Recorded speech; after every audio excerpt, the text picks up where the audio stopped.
It's working, I think. Hey. Okay. What did it do?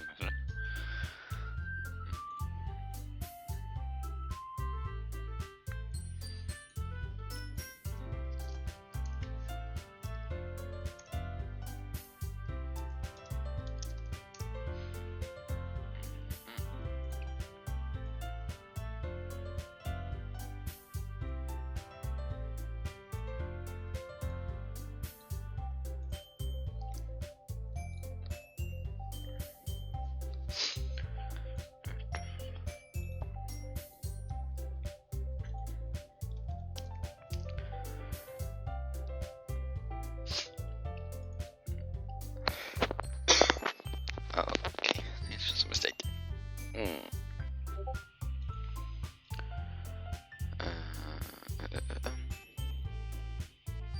Just waiting to see if someone actually joins to watch it. Should there be... Oh.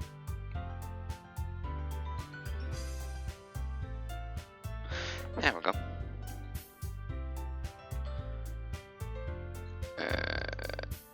Hello, Sai.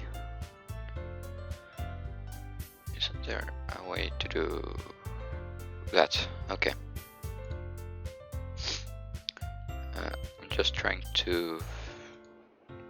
There we go. Now I can see the chat too. Lovely. Oh, that's good enough. Okay. So my friend persuaded me to play this, and he's not even online right now. He doesn't want to watch. Okay. So, the Doki Doki Literature Club. This was a mistake. Wait, it doesn't. Hold on. Hold on.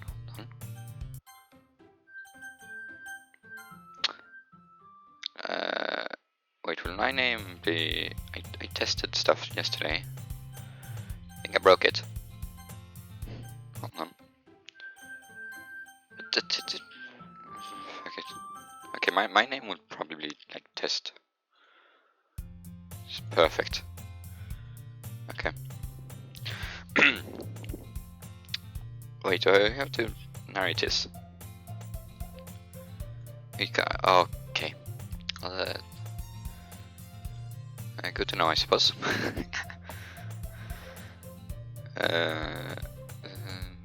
Yeah, okay. That girl is Sayori, my neighbor and good friend since we were children. You know, the kind of friend you never see yourself making today, but it just kind of works out because you've known each other for so long. Do I really have to narrate all of this? I'll narrate it. We used to walk to school together on days like this, but starting around high school, she would oversleep more and more frequently, and I would get tired of waiting up. But if she's going to chase after me like this, I almost feel better off running away. However, I just sigh a little. I just sigh and idle in front of the crosswalk and let Sayori catch up to me.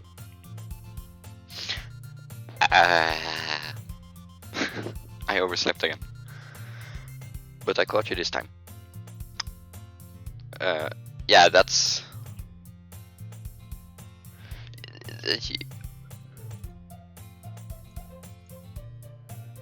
Yeah, of course I can handle it. Are you sure there's no way to change the name? Because that'll get annoying.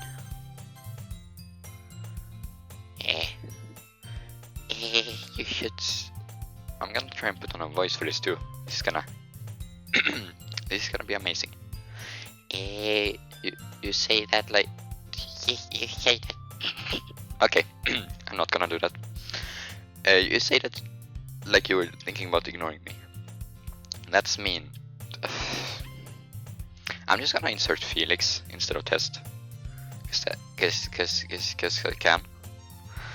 It's mean, Felix. Well, if people stare at you for acting weird, then I don't want them to think we're a couple or something.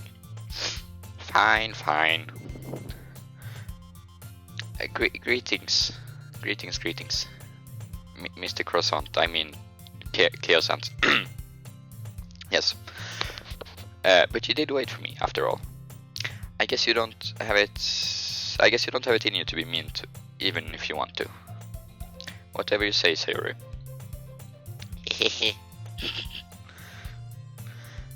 We cross the street together and make our way to school. As we draw near, the streets become increasingly speckled with other students making their daily commute. By the way, Felix, have you decided on a club to join yet? Club? I told you already, I'm not interested in joining any clubs. I haven't been looking either. That's not true.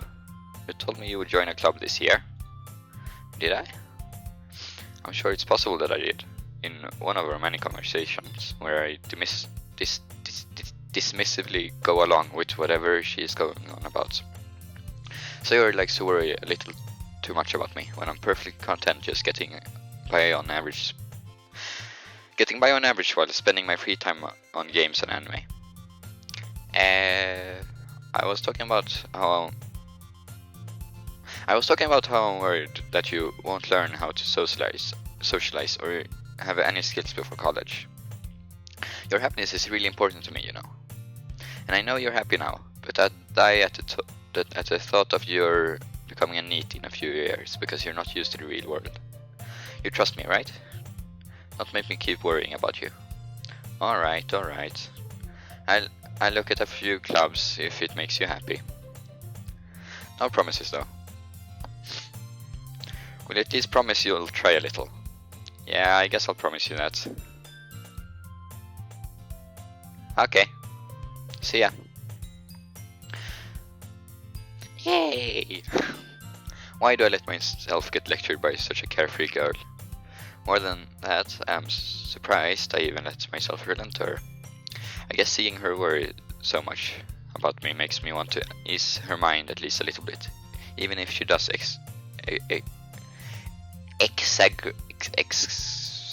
word everything inside of her head. The school day is as ordinary as ever, and it's over before I know it. After I pack up my things, I stare blankly at the wall, looking for an ounce of motivation. Clubs. Sayori wants me to check out some clubs. I guess I have no choice but to start with the anime club. Hello, Sayori? Sayori must have come into the classroom while I was spacing out. I look around and realize that I'm the only one left in the classroom. I thought I'd catch you coming out of the classroom, but I saw you just sitting here and spacing out, so I came in. Honestly, you're even worse than me sometimes. I'm impressed. You don't need to wait up for me if it's going to make you late to your own club. Well, I thought you might need some encouragement, so I thought, you know what? Well, that you could come to my club. Sayori? Eh? There is no way I'm going to your club. Oh, meanie. Sayori is the vice president of the literature club. Not that I was ever aware that she had any interest in literature.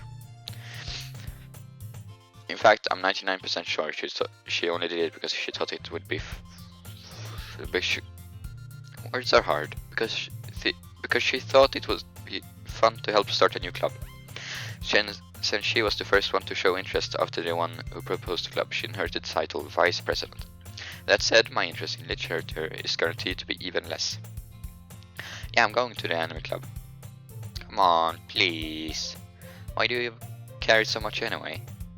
Well, I kind of told the club yesterday I would bring in new members. And that's... Yeah, thank you. As you can hear from my lovely dialect, I am Swedish. And Natsuki made cupcakes and everything. Don't make promises you can't keep. I can't tell if Sayori is really that much of an airhead, or if she's so cunning as to have planned all of this out. I let out a long sigh. Fine, I'll stop by for a cupcake, okay? Yes, let's go! And thus marks the day I sold my soul for a cupcake. Perfect. I'd sell my soul for a cupcake. Who wouldn't, really? I dejectedly followed Sayori across the school and upstairs, a section of school I rarely visit, being generally used for third-year classes and activities. Sayori, full of energy, swings open the classroom door. Everyone, the new member is here. I told you, don't call me new member. I glance around the room. Welcome to the literature club. It's a pleasure meeting you. Sayori always says nice things about you. That's almost as good a name as I have. Seriously? You brought a boy? No, Sai, this is a child-friendly stream. We will not be doing any bagging. That's off camera. I mean, what? Seriously? You brought a boy? Way to kill the atmosphere. Ah, test. What a nice surprise. Oh yeah. Welcome to the club. All words escape me in this situation. Shh, Sai, shh. This club is full of incredibly cute girls. What are you looking at? If you want to say something, say it. Sorry, Natsuki. The girl with the sour attitude, whose name is apparently Natsuki, is one I don't recognize. Her small figure makes me think she's probably a first year. She is also the one who made cupcakes, according to Sayori. You can't just ignore her when she gets moody. Sayori says it quietly into my ear. Then she turns back to the other girls. Anyway, this is Natsuki, always full of energy. And this is Yuri, the smartest in the club. Don't say things like that. Yuri, who appears comparatively more mature and timid, seems to have a hard time keeping up with people like Sayori and Natsuki. Well, it's nice to meet you both. And it sounds like you already know Monica, is that right? That's right. Apparently I do. It's great to see you again, Felix. Monica smiles sweetly. We do know each other. Well, we rarely talk. But we were in the same class last year. Monica was probably the most popular girl in class. Smart, beautiful, and athletic. Basically, completely out of my league. So having her smile at me so genuinely feels a little... You too, Monica.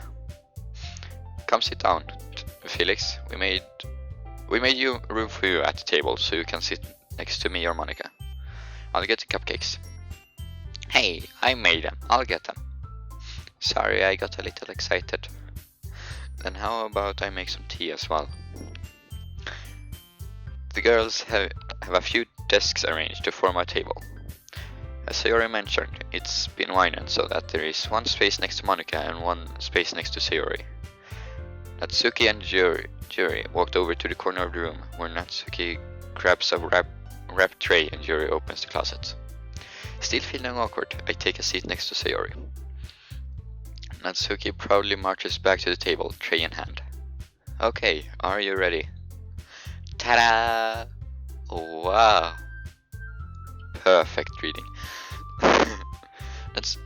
Natsuki lifts the foil off the tray and reveals a dozen white, fluffy cupcakes decorated to look like cats.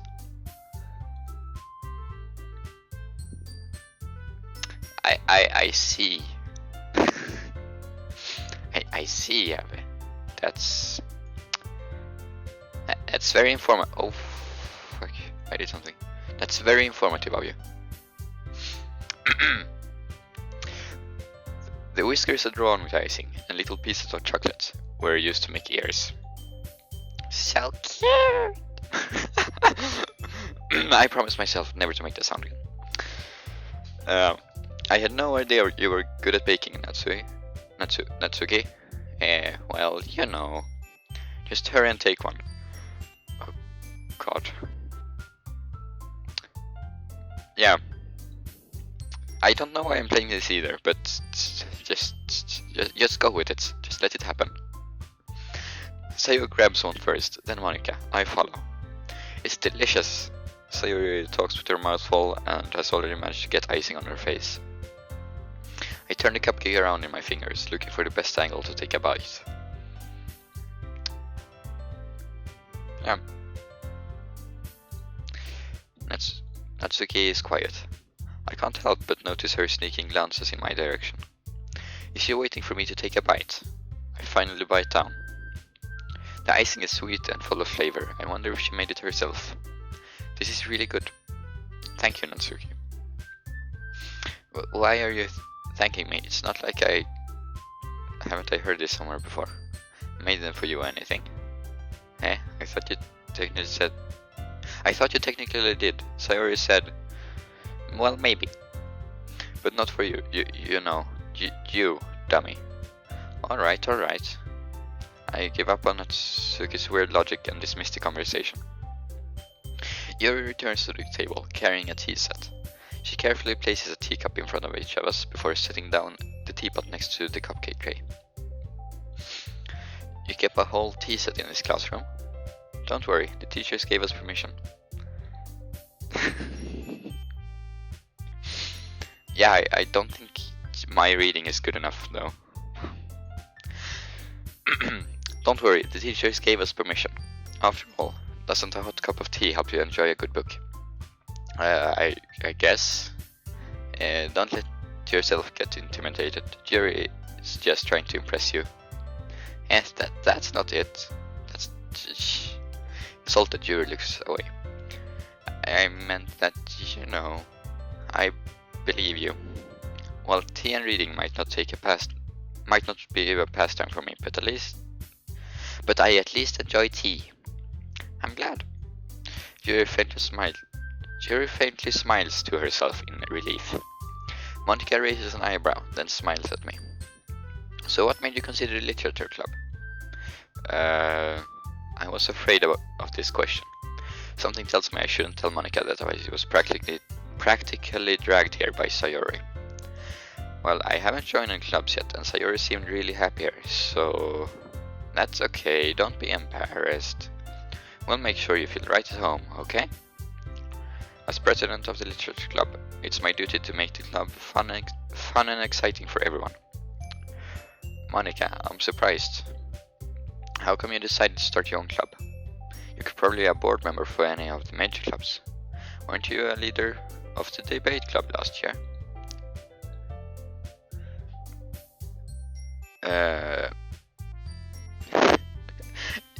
I think Yuri.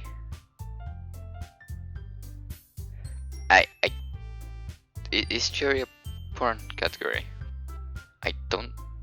Is it? There's an anime called Jury on Ice. That's the only I know of it.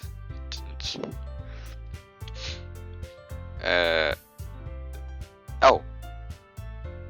Okay. Good to know. Good to know. You've... Oh! Oh, I pressed something. Hold on. Okay, there we go. I have never watched it actually. Anyway.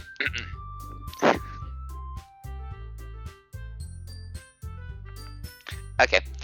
Well, you know, to be honest, I can't stand all of the politics around the major clubs. It feels like nothing but arguing about budget and publicity and how to prepare for events. But people tag me. Hold on. I'm trying to stream here. There we go. Do not disturb. Do not disturb. I'd much rather take something I personally enjoy and make something special out of it. If it encourages others to get into literature, then I'm fulfilling a dream. Monica really is a great leader. You're also not in agreement. And I'm surprised there aren't more people in the club yet. It must be hard to start a new club. You could put it that way. Not many people...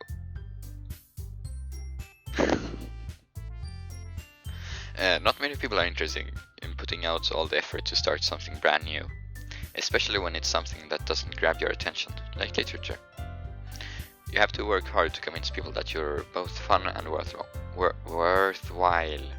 but make school events like the festival that much more important. I'm confident that we can all really grow this club before we graduate. Right, everyone? Yeah, we'll do our best. You know it. Everyone enthusiastically agrees. Such different girls, all interested in the same goal. Monica must have worked really hard just to find these three. Maybe that's why they are all so delighted by the idea of a new member joining.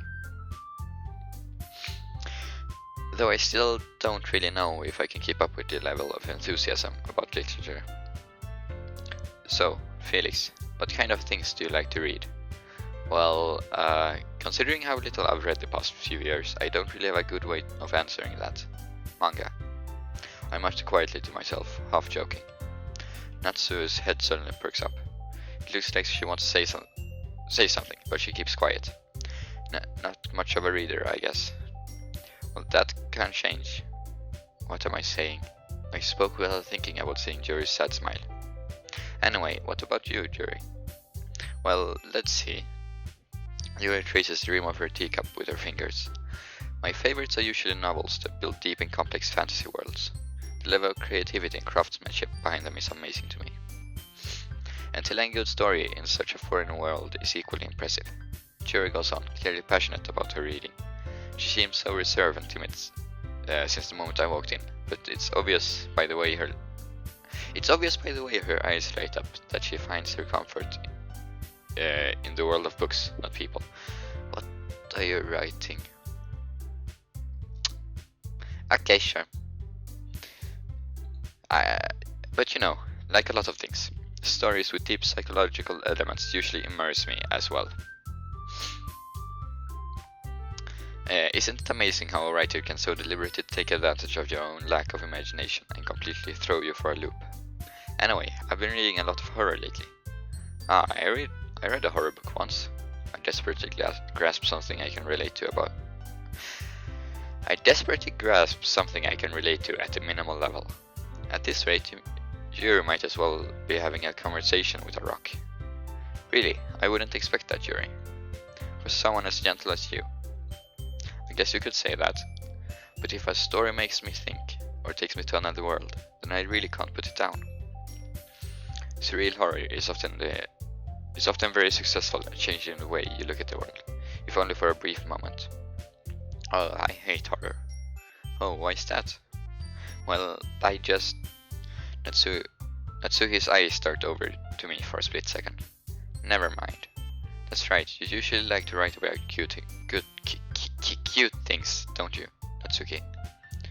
What? What gives you that idea? You left a piece of scrap paper behind last club meeting. It looks like you were working on a poem called Don't Say It Out Loud. And give that back. Fine.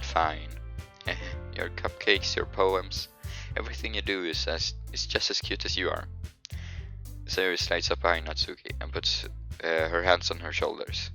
I'm not cute. Natsuki, you write your own poems? Well, I guess I do sometimes. Why do you care?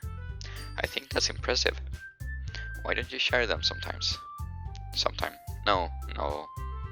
Natsuki averts her eyes. You wouldn't like them.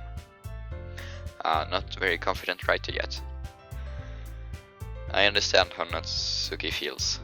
Sharing that level of writing takes more than just confidence. The truest form of writing is writing to oneself. You must be willing to open up to your readers, exposing your vulnerabilities and showing even the deepest reaches of your heart. Do you have any writing experience too, Yuri? Maybe if you share some of your work, you could set an example and help Natsuki feel comfortable enough to share hers. I guess it's the same for Yuri. I wanted to read everyone's poems.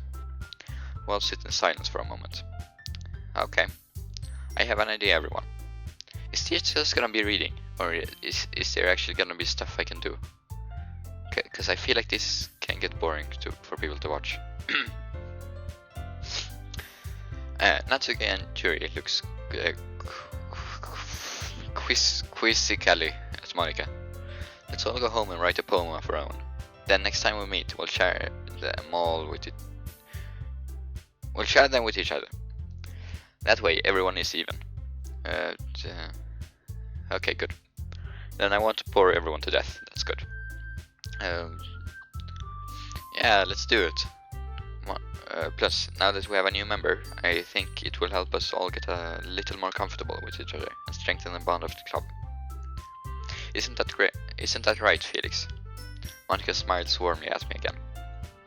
Hold on, there's still one problem. What's that? Now that we're back to the original topic of me joining the club, I bluntly come forth with what's been on my mind this entire time. I never said I would join this club. Sayori may have convinced me to stop by, but I never made any decision. I still have other clubs to look at, and I lose my train of thought. All four girls stare back at me with dejected eyes. But I'm sorry. I thought, Felix, you all. I'm defenseless against these girls. How am I supposed to make a clear-headed decision when it's like this? That is, if writing poems is the price I need to pay in order to spend every day with these beautiful girls. Right. Okay, I've decided on. I'll join the literature club. One by one, the girls' eyes light up. Yes, I'm so happy. Sayori wraps her arms around me, jumping up and down. Hey, you really did scare me for a moment. If you really just came for the cupcake, I would be super pissed. And that makes it official. Welcome to the literature club. Thanks, I guess. Okay, everyone. I think with that we can officially end today's meeting on a good note. Everyone remembers tonight's assignment. Write a poem to bring to the next meeting so we can all share. Monica looks over at me once more. Felix, I look forward to seeing how you express yourself. Yeah. Can I really impress the class star Monica with my mediocre writing skills? I already feel the anxiety welling up inside me. Meanwhile, the girls continue to chit-chat as Jiri and Natsuki clean up their food. Hey, Felix, since we're already here, do you want to walk home together? That's right, Sayori and I never walk home together anymore, because she always stayed after school for clubs. Sure, might as well. Yay! I now have 4 people watching me. Okay, I don't know why you're watching, but sure. With that, the two of us depart the club room to make our way home. The whole way, my mind wanders back and forth between the 4 girls. Sayori, Natsuki, Juri, and of course, Monica. Will I really be happy spending every day after school in a literature club? Perhaps I'll have the chance to grow closer to one of these girls. No. Of course. Alright, I just need to make the most of my circumstances, and I'm sure good fortune will find me. And I guess that starts with writing a poem tonight. Wait, do I have to... Something good might... Okay, so... Wait, can I... Oh, I can save. Okay, good. Return.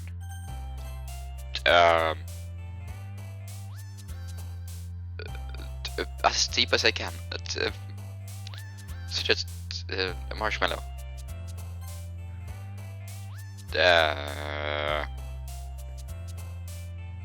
Chocolate. I don't know what I'm doing. Help.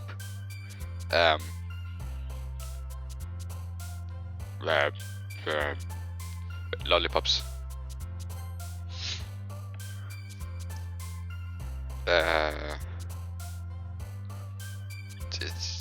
I'm just choosing random words here. Fireworks.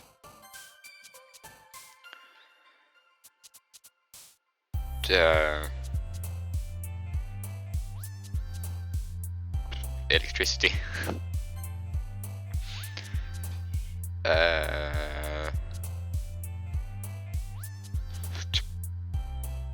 Think like an emo.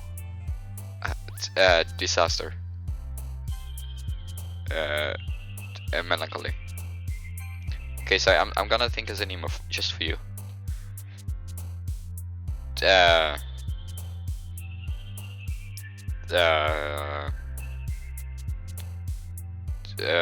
Shame. I don't know. Death.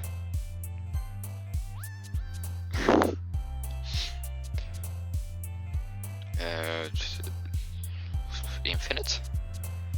Depression.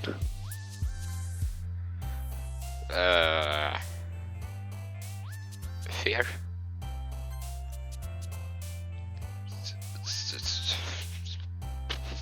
Vanilla.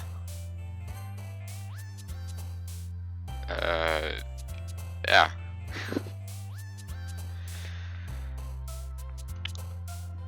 Night Gown, let's go. Sadness. I don't know what I'm doing here. I'm just okay, more words. Okay, so these none. Papa. Okay, so they show what they like. Okay. I realize that just now. Disown.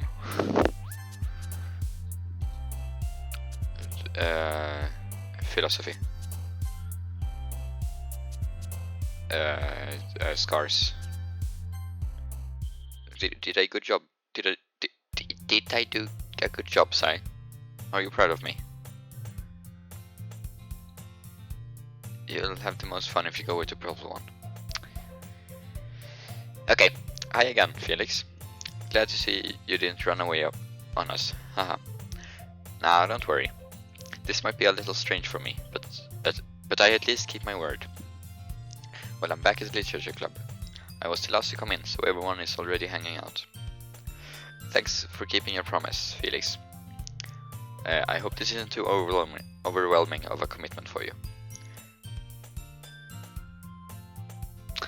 I'll take that monkey as a good sign. Making you dive headfirst into literature when you're not accustomed to it. Oh, come on, like he deserves any slack. Sayori told me you didn't even want to join any clubs this year. And last year too. I don't know if you plan to come here and... I don't know if you plan to just come here and hang out or what. But if you don't take us seriously, then you won't see the end of it. Natsuki, you certainly have a big mouth for someone who keeps her manga collection in her club room. Natsuki finds herself stuck between saying Monica and manga. Manga is literature.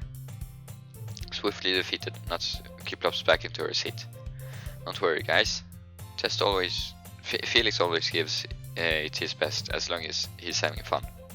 He helps me with busy work without me even asking. Like cooking and cleaning my room. How dependable. Sayori, that's because your room is so messy it's distracting. And you almost set your house on fire once. Is that so? You two are really good friends, aren't you? I might be a little jealous. How come? You and Felix can become good friends too. Sayori? As usual, Sayori seems oblivious to the weird situation she just put me into. Oh, Juri even brought you something today, you know? Wait, Sayori. Me? Not really. Don't be shy. It's really nothing. What is it? Never mind. Sayori made it sound like a big deal when it's really not. What do I do? I'm sorry, Juri. I wasn't thinking. I guess that means it's up to me to rescue this situation. Hey, don't worry about that. First of all, I wasn't expecting anything in the first place. So any nice gesture from you is a pleasant surprise. It'll make me happy no matter what. Is that so? Yeah, I won't make a big deal if you don't want it to be. Alright. Well, here. Yuri reaches into her bag and pulls out a book. I didn't want you to... reading is hard. Why did I agree to this? I didn't want you to feel left out. So I picked out a book that I thought you might enjoy. It's a short read, so it should keep your attention, even if you don't usually read. And we could, discuss it if you wanted. This is How is this girl accidentally being so cute? She even picked out the book she thinks I like, despite me not reading much. Yuri, thank you. I'll definitely read this. I enthusiastically take the book. Phew. Well, you can read it at your own pace. I look forward to hearing what you think. Now that everyone's settled in, I expect Monica to kick off some scheduled activities for the club. But that doesn't seem to be the case. Sayori and Monica are having a cheery conversation in the corner. Yuri's face is already buried in a book. I can't help but notice her intense expression, like she was waiting for this chance. Meanwhile, Natsuki is rummaging around in the closet. Man, it looks like no one wanted to be bothered today. I slumped down into the nearest desk. How am I supposed to occupy myself with something literature related by myself like this? I guess I could always read one of the... I guess I could always read some of the book Jury gave me. But I'm feeling a little too tired to read. I could probably fall asleep right now. I close my eyes and end up listening to Sayori's conversation with Monica. We're probably gonna seem really lame compared to all the other clubs though. Well, we can't give up.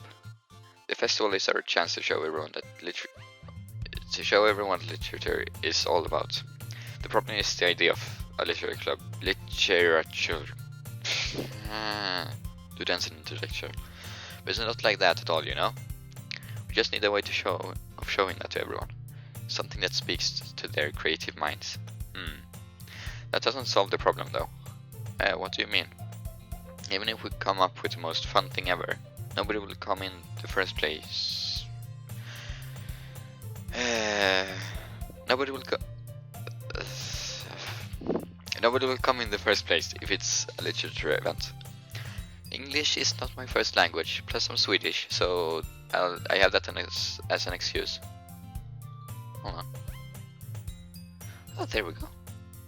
No, it didn't show before that I was streaming. What did it? Okay, there we go. Monica.crh. What? What? Wait, now? Or later?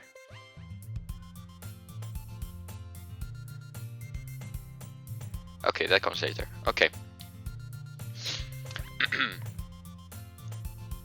Alright. Later. Okay, got it. So it's more important to figure out how to get people to show up in the first place, you know? And after they come, we can do the thing to speak to their creative minds. What's this? Sayori is taking this very seriously.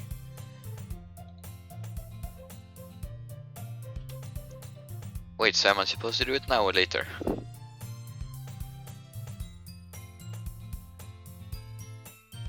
It's I'll do it later then. It's okay. Huh, that's a good point. In that case, do you think food will do the trick? What kind? Well, I guess we could... Cupcakes. Good thinking. The story later, now Easter. But am I supposed to delete it now or not? I'm confused. You're confusing me. This is the first time I'm playing this.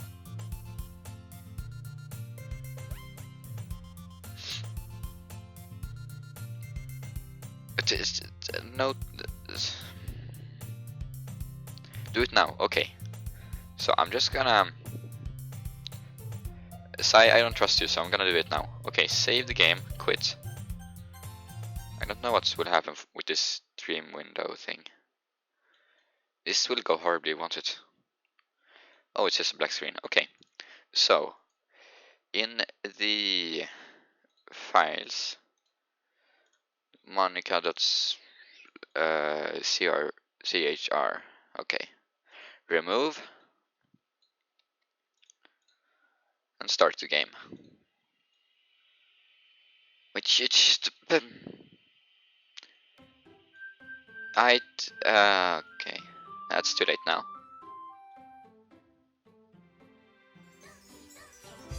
You need to tell me this stuff. Still haven't dropped any frame stats, guys. Okay, we're just gonna start it and see what happens. Because you did not tell me to save the things. Start a new game. Okay. Okay. What? This? What is this? Oh no.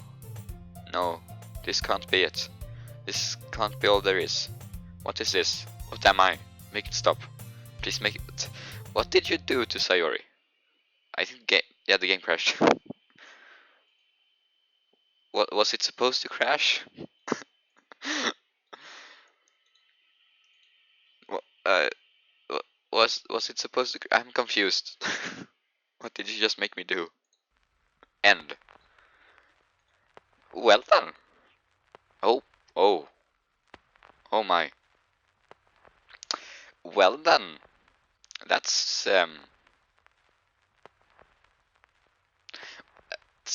well, that's disturbing. Okay, so do I just restart again, or do I? Please don't tell me I have to I'm gonna have to re-download the game, aren't I? Yes, I will need to re-download the game. Oh, come on. Actually, no, maybe I don't. Hold on. Yes, I do. It deleted all the characters.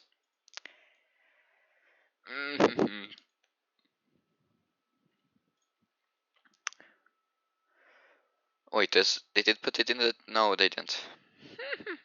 Okay, yeah, I don't have all the characters. Okay, so... Yeah, it's a small game. It'll go fast. Wait, I can just copy paste. Okay, yeah, okay. Reinstalling the game. This game is confusing. Okay.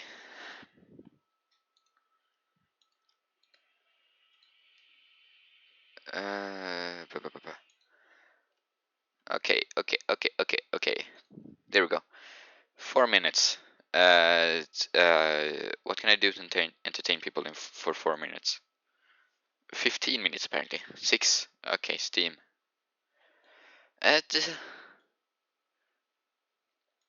Okay, 2 minutes. I don't know. Play some music or something.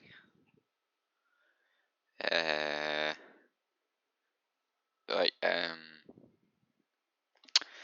Well, 50 seconds.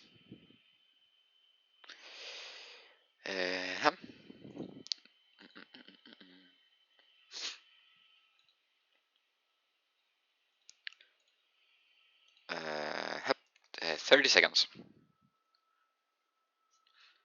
Just hold out and say what is that? I swear to God, if you gave me some.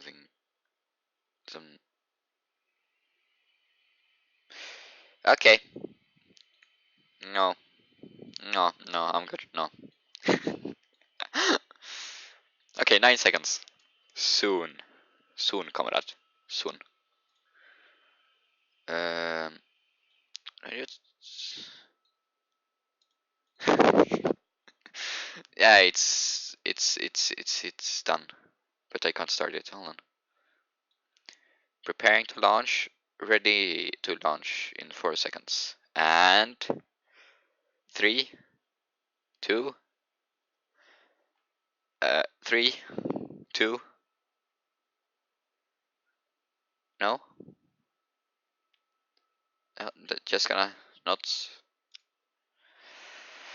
Okay. Ready to launch. Play game.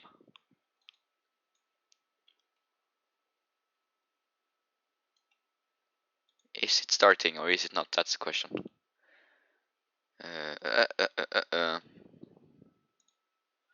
It's apparently running. Okay, there we go. Um, it, do I continue or do I delete?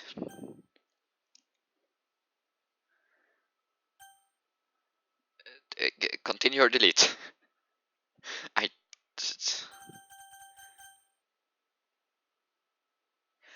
I'm just gonna continue. Actually, no, I'm gonna copy the thing. Okay, so local stuff. I'm gonna copy these and put them somewhere. I can put them on the desktop, hold on. Or whatever it's called. There. Okay, so now I have them. And let's see what happens when I continue. The game is not suitable for children or those who are easily disturbed. Do I have...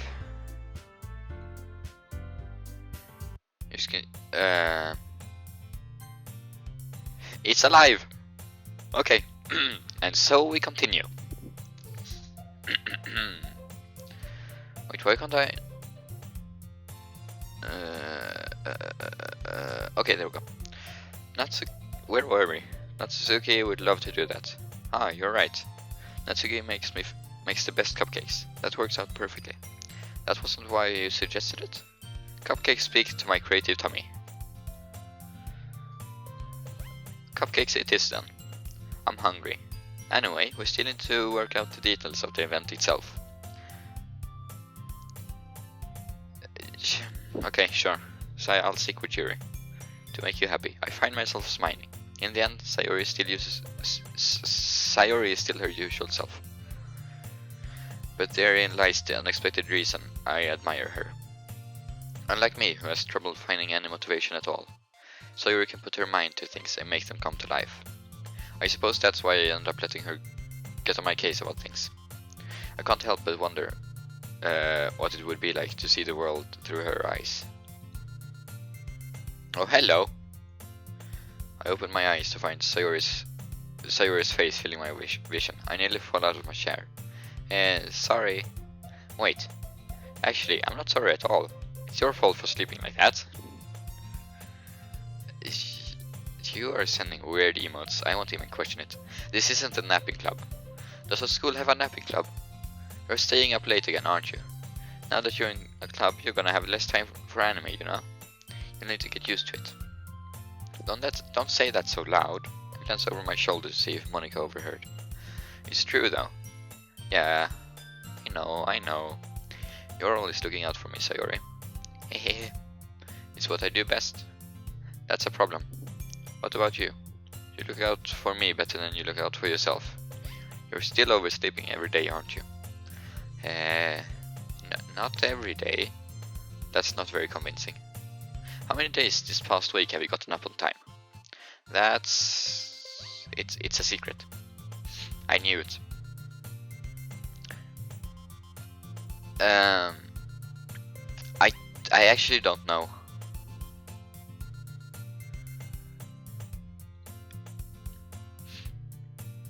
Wait, hold on, can I?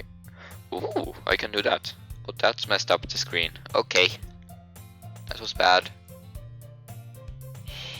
Heck. I messed with the screen. No. Oh god. That's bad. Wait, this is... Yes, it is. Okay, hold on. So... I messed up. Give me 1 second. Actually, I can... so I can actually see... No, I can't. Okay. Okay. So, let's hope the screen is not messed up. Watch us have completely messed up this game now.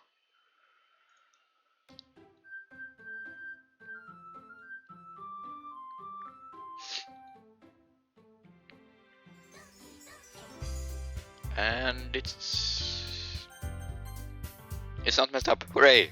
Okay, come on. At least give me the benefit of the doubt.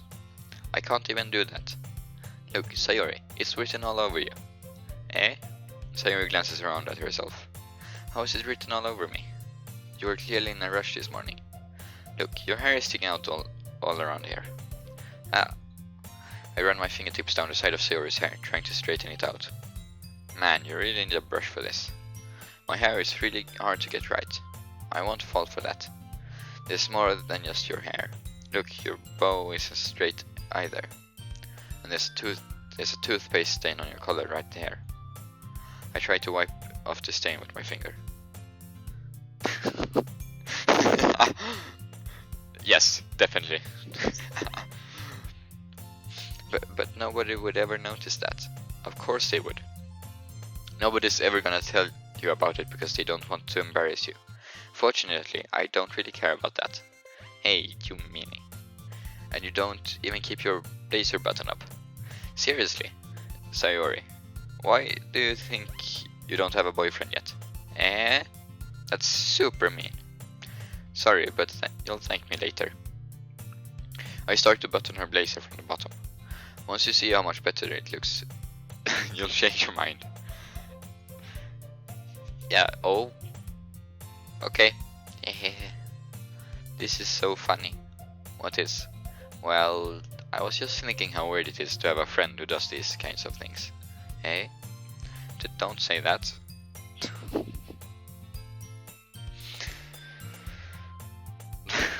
Okay, just okay, I'll just let you be. You can do what you want. You'll make me feel weird about it, stupid. It's okay though. I'm happy we're like this, aren't you? I guess. Hey, be careful. The button might come off. Why is this one so hard to close?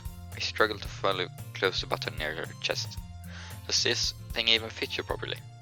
It did when I bought it. Sigh. If you ever button it, you could have noticed sooner that it doesn't fit you anymore. What are you smiling about? It means my boobs got bigger again. Don't say that out loud. Anyway, you look much better now, so... why does it feel strange to see Sayori's blazer button up like that? But it's so stuffy. It's not worth it at all. Sayori hastily unbuttons her blazer once more. Phew. That's much better. Sayori puts her arms out and twirls around. So if I keep it unbuttoned, then I won't get any boyfriend, right?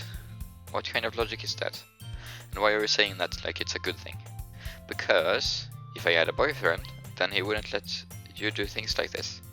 And you'd take care of me better than anyone else would anyway. So that's why I'm keeping it unbuttoned.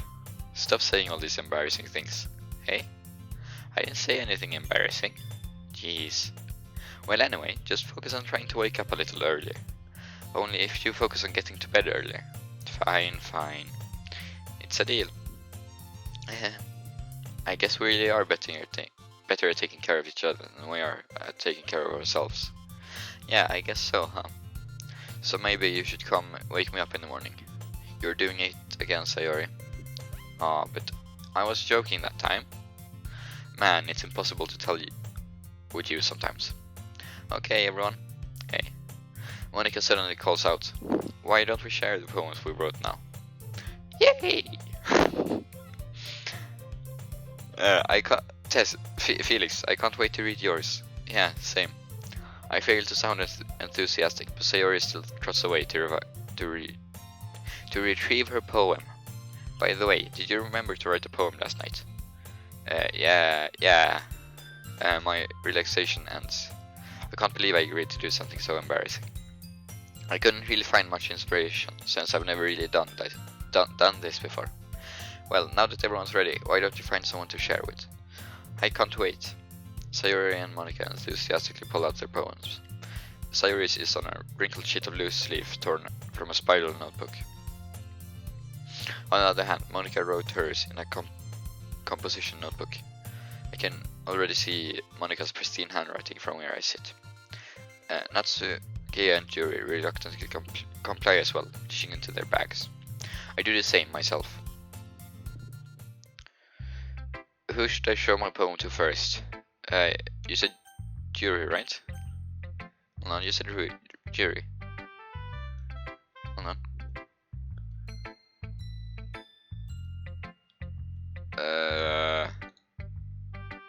Yuri. Okay, good. Yuri seems the most experienced, so I should share with her. I can trust her opinion, to be fair.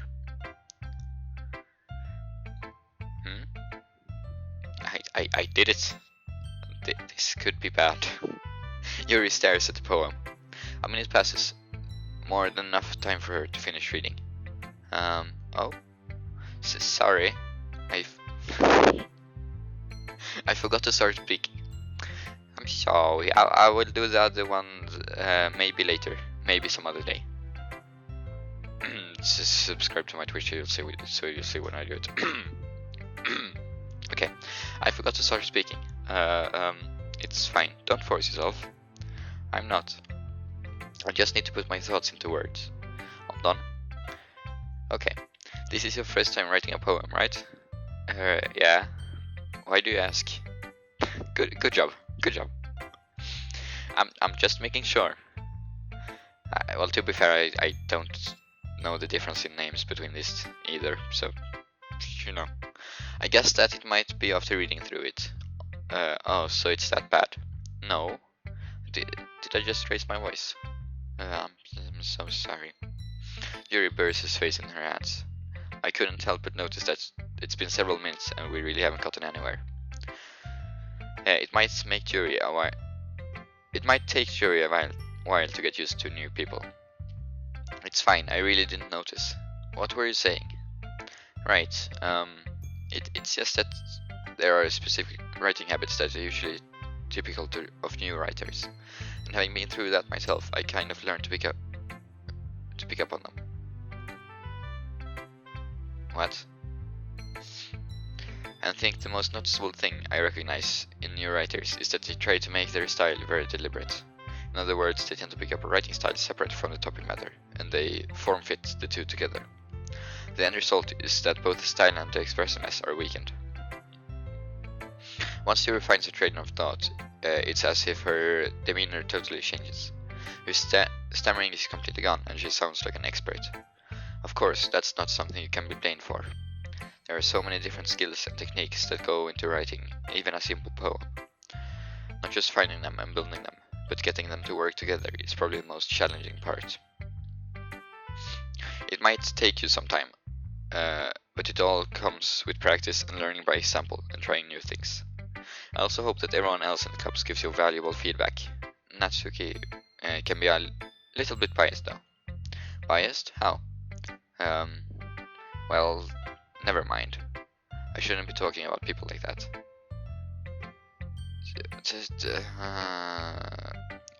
Kawaii? Is that how you... Kawaii?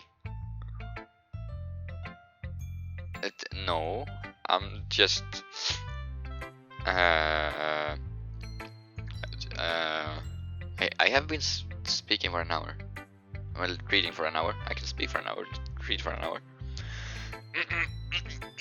I don't have any water either. I should get water. I'll be back in a minute. I'm gonna go get some water. Apparently I'm going after Yuri.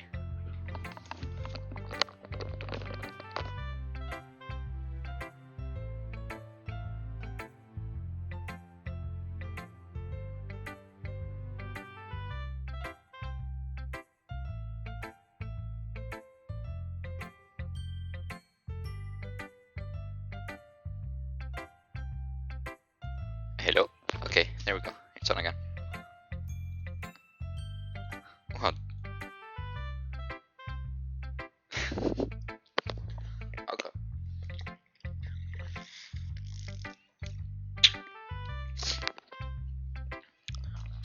Okay.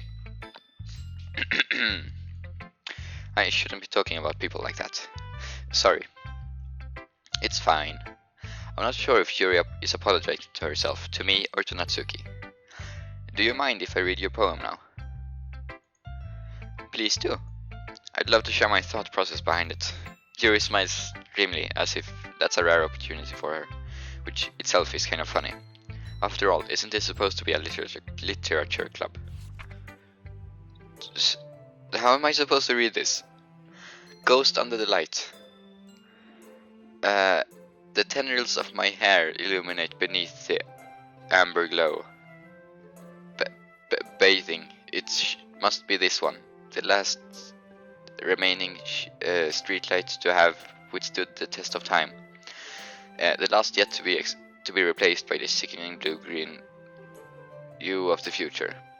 I bathe, calms, breathing air of the present but living in the past. The light flickens. I flicken back. Did I do it right? That's good enough. I'm sorry I have such a terrible handwriting. What? I wasn't thinking about that at all. But it took you a long time. It took you a long time to read.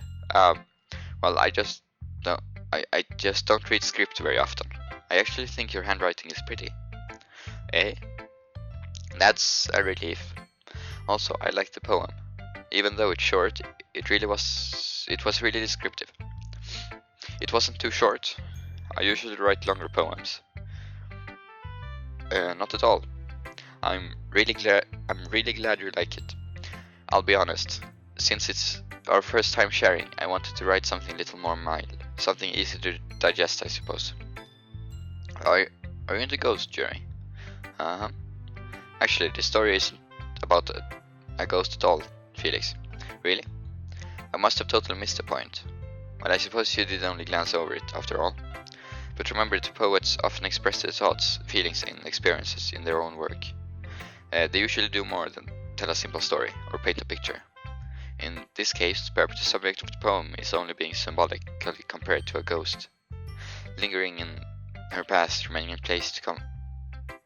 Lingering in her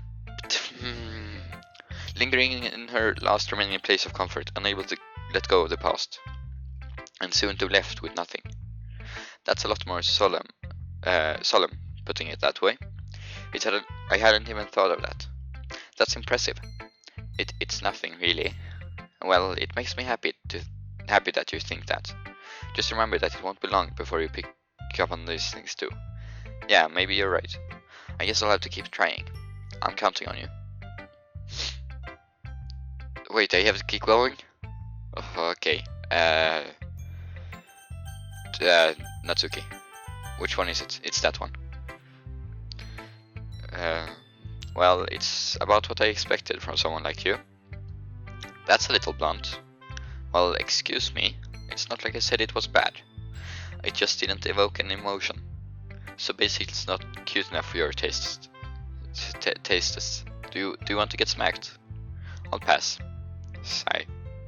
Well, anyway, I guess I need to show you mine. Not that you'll like it. Eagles can fly, monkeys can climb, crickets can leap, horses can race, owls can seek, cheetahs can run, eagles can fly, people can try, but that's about it. Okay. And, yeah, I told you that you weren't gonna like it. I like it. What? Just be honest. I am. A perfect ending for a poem. Yes. Why are you so convinced that I wouldn't like it? Well, because everyone in high school thinks that writing has to be all sophisticated and stuff. So people don't even take my writing seriously. But isn't the point of poems to English is hard, but isn't the point of poems for people to express themselves? Your writing style wouldn't make your messages any less valid. Yes, exactly. I like when it's easy to read, but it hits you hard. Like in this poem. Seeing everyone around you do great things can be really disheartening. So I decided to write about it. Yeah, I understand. But the other nice thing about simple writing is that it puts more weight on the wordplay. Like I set up for a rhyme at the end, but then made it fall flat on purpose. It helps bring out the feeling in the last line. So you did. I guess more went into it than I realized. That's what it means to be a pro. I'm glad you learned something. Didn't expect that from the youngest one here, did you? Yeah, I guess not.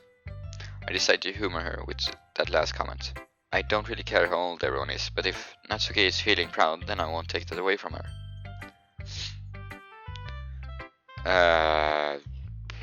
Monica. Hi, Felix. Having a good time so far? Ah, yeah. Good, glad to hear it. By the way, since you're new and everything, if you ever have any suggestions for the club, like new activities or things we can do to do better. Oh well, that's too late to change now. That's I had already.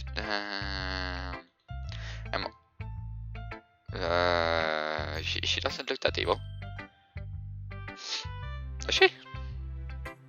I'm always listening. Don't be afraid to bring this up, okay? Alright, I'll keep that in mind. Of course I'll be afraid to bring things up. I'm much better off just going with the flow until I'm more settled in. Anyway, want to share your poems with me? It's kind of embarrassing, but I guess I have to. Haha. Don't worry, Felix. But even... Okay, we're all a little embarrassed today, you know? Which is that sort of barrier that we all learn to get past soon. Yeah, that's true. I hand Monica my poem. I like this one. It makes me think of something Sayori would like. Is that so? You and Sayori are really good friends, right? I wouldn't be surprised if you had those sorts of things in common. Well, we may be good friends, but Sayori and I are actually really different. Well, that may be the case, but maybe there are also some similarities to you that you wouldn't expect. The way she talks about you. It sounds like the two of you are really care about each other's well-being. Even if you show it in different ways, it ends up being more similar than you'd think. So I think that's kind of vibe I get when reading your poem. You sure you're not into reading it? I'm just gonna skip that. I could be. Oh gosh, I sound like jury. But in any case, Sayori's writing has kind of a gentle feel to it. I can tell that she likes exploring with emotions, like happiness and sadness.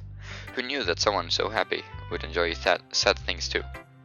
Yeah, that's totally unexpected. Well, to each their own.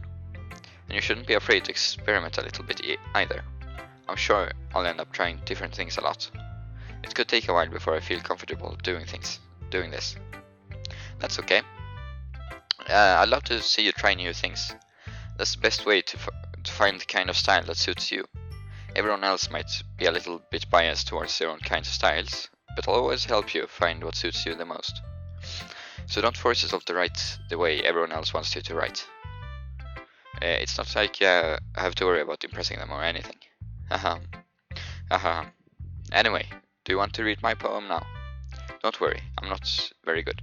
You sound pretty confident for someone who claims to not be very good. Well, that's because I haven't. That's because I have to sound confident. That doesn't mean I'm always feel that way, you know. I see. Well, let's read it then. And I'm gonna drink some water. Where's my?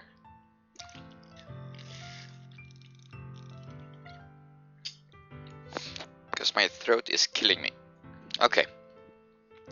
Hole in wall. It couldn't have been. See the direction the sparkle protrudes? A noisy neighbor, an angry boyfriend. I'll never know. I wasn't home. I peer inside for a clue. No, I can't see. I reel, blind, like a film let out in the sun. But it's too late. My retinas already scorched with a permanent copy of the meaningless image. It's just a little hole. It wasn't too bright. It was too deep, stretching forever into everything. A hole of infinite choices. I realize now that I wasn't looking in. I was looking out, and he, on the other side, was looking in. Okay. So, what do you think? It's very free form, if that's what you call it. Sorry, I'm not really the right person to ask for feedback. It's okay. Yeah, that kind of style has gotten pretty popular nowadays. That is, a lot of poems have been putting emphasis on the timing between words and lines. When performed out loud, it can be really powerful. What was the inspiration behind this one? Well, I'm not sure if I know how to put it. I guess you could say that I had some kind of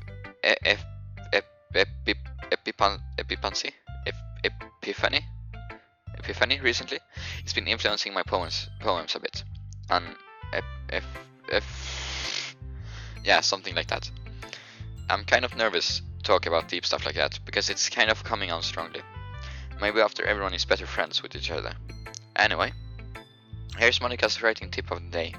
Sometimes when you're writing a poem or a story, your brain gets too fixated on a specific point. If you try so hard to make it perfect, then you'll never make any progress. Just force yourself to get something down on the paper and tidy it up later. Another way to think about it is this. If you keep your pen in the same spot for too long, you'll just get a big dark puddle of ink. So just move your hand and go with the flow. That's my advice for today. Thanks for listening. Okay. That's good. Yeah, I know what an epiphany is. I just can't say it. Okay. And Sayori is left. Oh my goodness. This is so good, Felix. Eh? I love it. I had no idea you were such a good writer. Sayori, you must be seriously overreacting. I'm not a good writer at all. I honestly have no idea what I'm doing. Well, maybe that's why.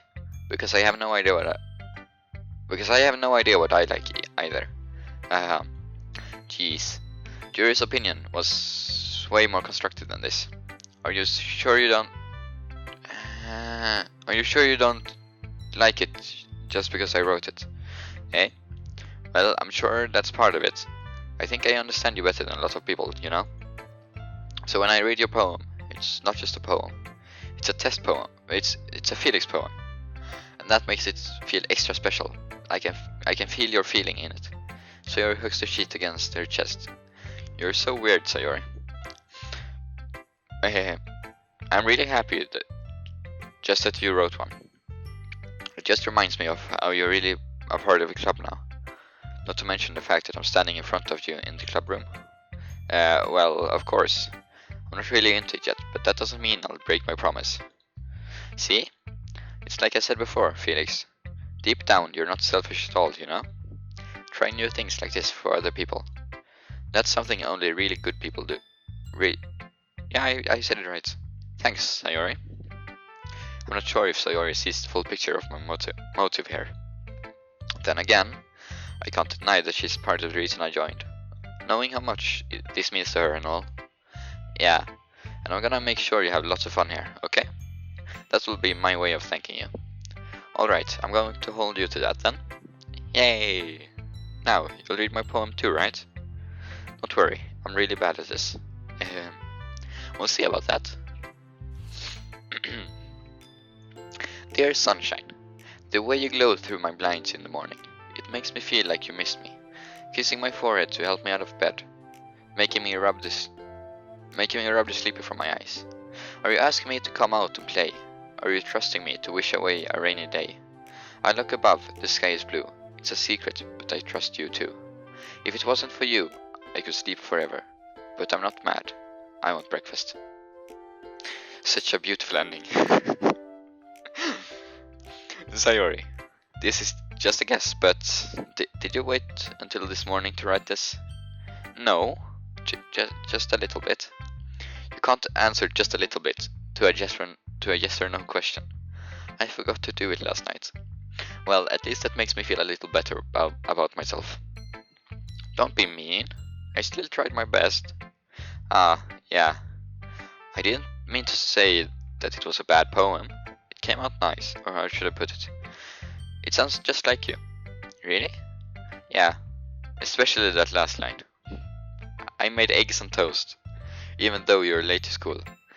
It's bad to skip breakfast. I get all cranky. Well, I guess there's no point in arguing.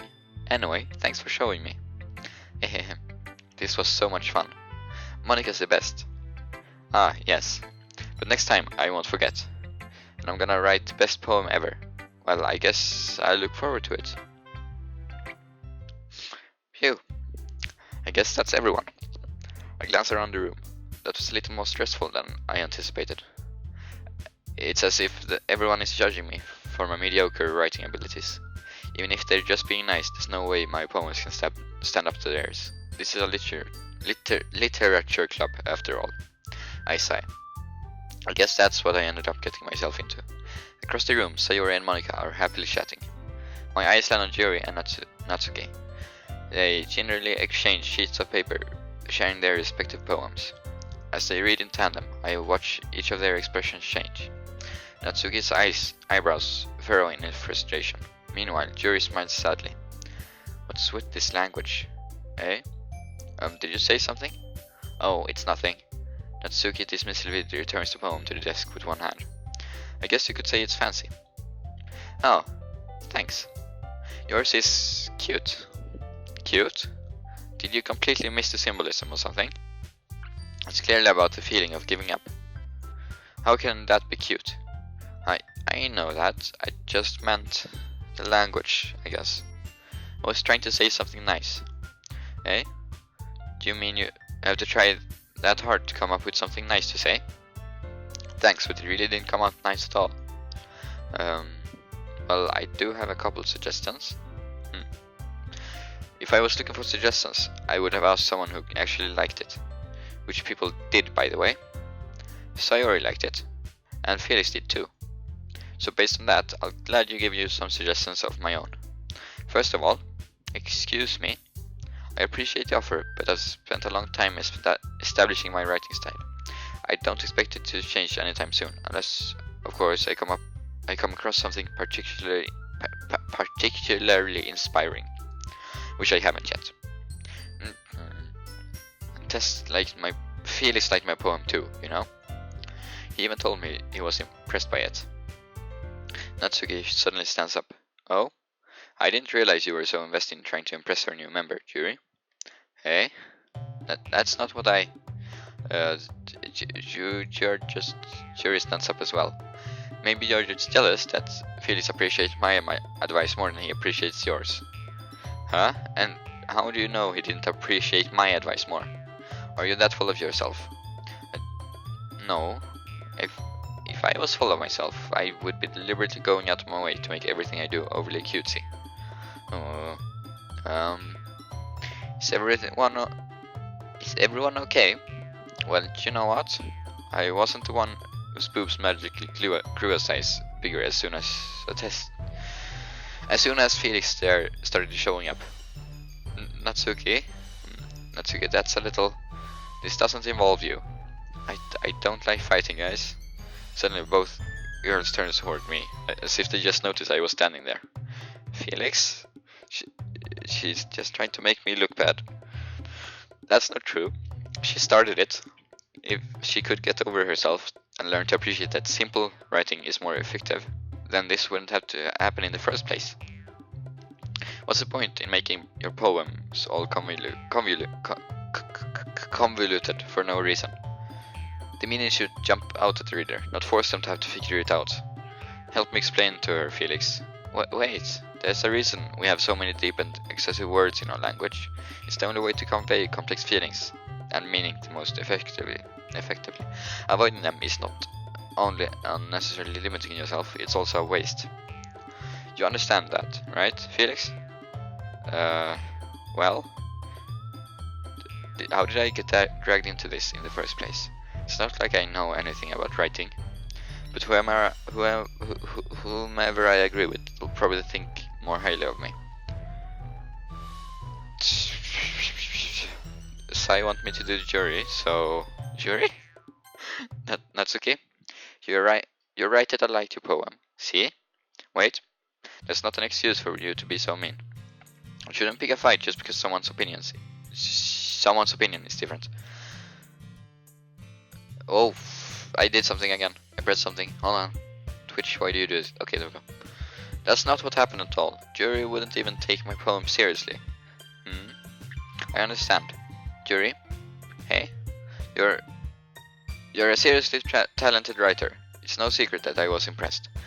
Well, but there's the thing. No matter how simple or refined someone's writing style is, they're still putting feelings into it, and it becomes something really personal. That's why Natsuki felt threatened when you said her poems was cute. I see. I didn't notice that. I'm sorry. Natsuki, you took it way too far. Yuri means well, and if she just told you how you felt, then this wouldn't have happened in the first place. Are you kidding? That's exactly what I did. it was her that... Natsuki, I think that's enough. You both said some things that you didn't mean. Yuri apologized. Don't you think you should too? Natsuki clenches her fists. In the end, nobody has taken her side. She's trapped at this point, being defiant only because she can't handle the pressure. I end up even feeling bad for her. Sometimes when I'm hurt, it helps to take a walk and clear my mind. Sorry, she doesn't need to. You know what? I'm going to do that. It'll spare me from having to look at your faces right now. Without warning, Natsuki snatches her poem from the desk and storms out. On her way out, she crumples up the poem with her hands and throws it in the trash. Natsuki. She really didn't need to do that. I look across the room.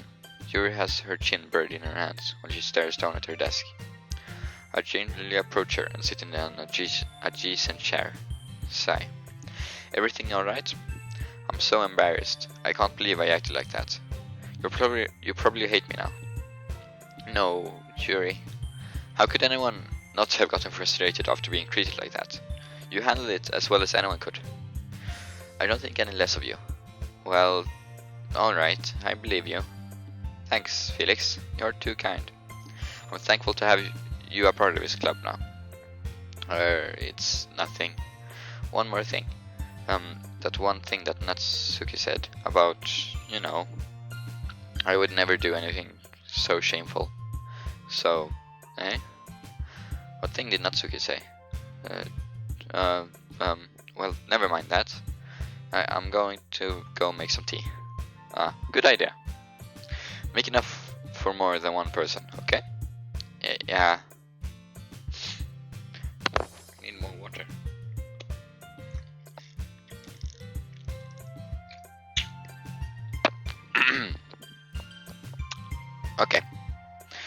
Okay everyone, it's just about time for us to leave. How did you all feel about sharing poems? It was a lot of fun. Well, I'd say it was worth it. It was alright. Well, mostly. Felix, how about you? Yeah, I'd say the same. It was a neat thing it was a neat thing to... English is hard to talk with everyone. Awesome. In that case, we'll do the same thing tomorrow, and maybe you'll learn something from your friends too, so your poems will turn out even better.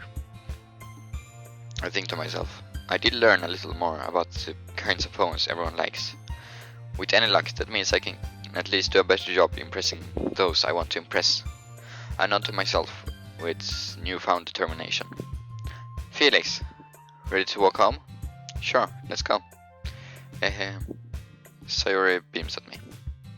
It truly has been a while since Sayori and I have spent this much time together. I can't really say I'm not enjoying it either. Sayori, about what happened earlier. Hey, what do you mean? No, between Yuri and Natsuki. Does that kind of thing happen often? No. That's really the first time I've seen them fight like that. I promise they're both wonderful people. You don't hate them, do you? No, I don't hate them. I just wanted your opinion, that's all. I can see why they make good friends with you. Phew. You know, Felix, it's nice that I got to spend time with you in the club. But I think seeing you get along with everyone is what makes me the happiest. And I think everyone really likes you too. That's... every day is going to be so much fun.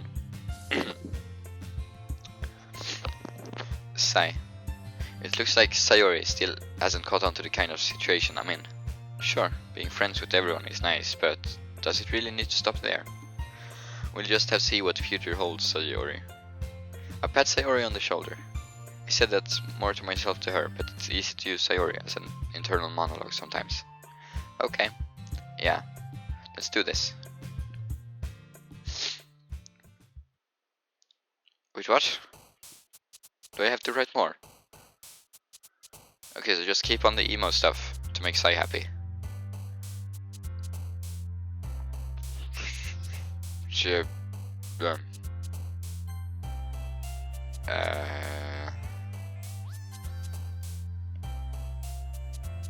But that's... Why does she get happy? Isn't she supposed to be happy by the emo stuff? Sai? Is I even watching anymore? So definitely haven't he?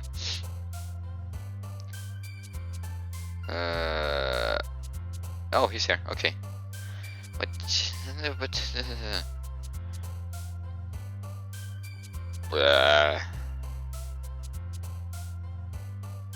okay, I see. I don't know what that is. Yeah, I'm just pressing buttons. Scars. She likes this emo stuff more than she does. Pain.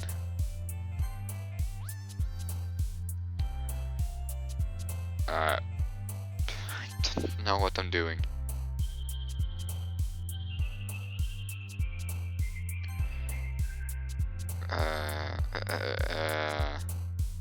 Misery.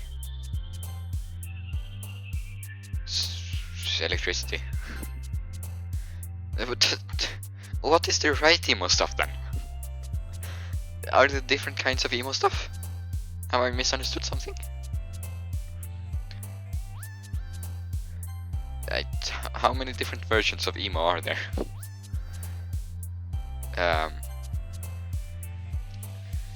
Shame? No?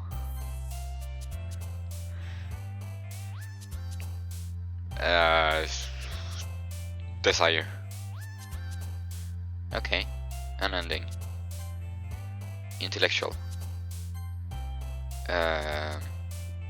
Anxiety? Flee. Haha! I was on like a 5 streak.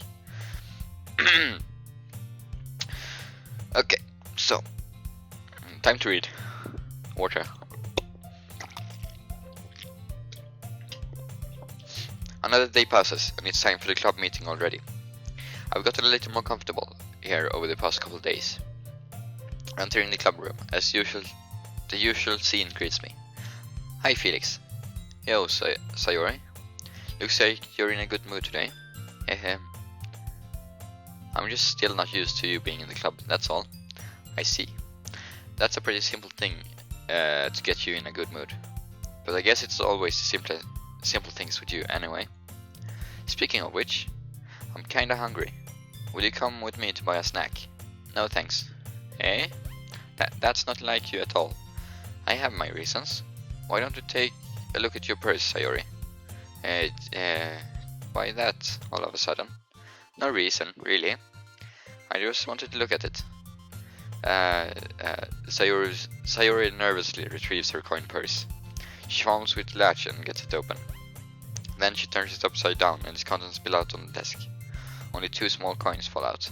I knew it. I can see right through you, Sayori. That's not fair. How did you even know? It's simple.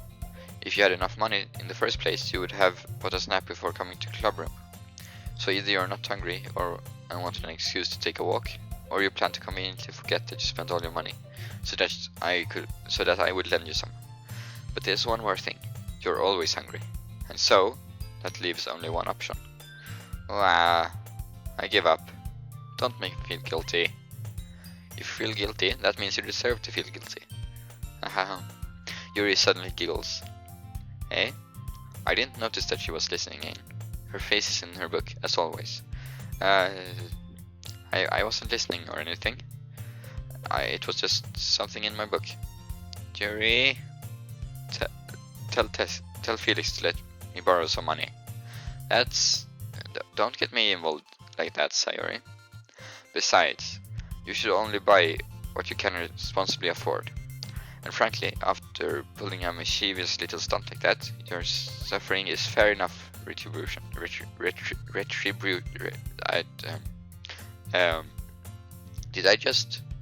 I didn't mean that at all. I got too absorbed into my book. I really like when you speak your mind, Yuri. It doesn't happen much, but it's a fun side of you. There's no way you could think that. You were right though. I did something bad and now I have to accept the revolution? Is that okay? Retribution. Retribution.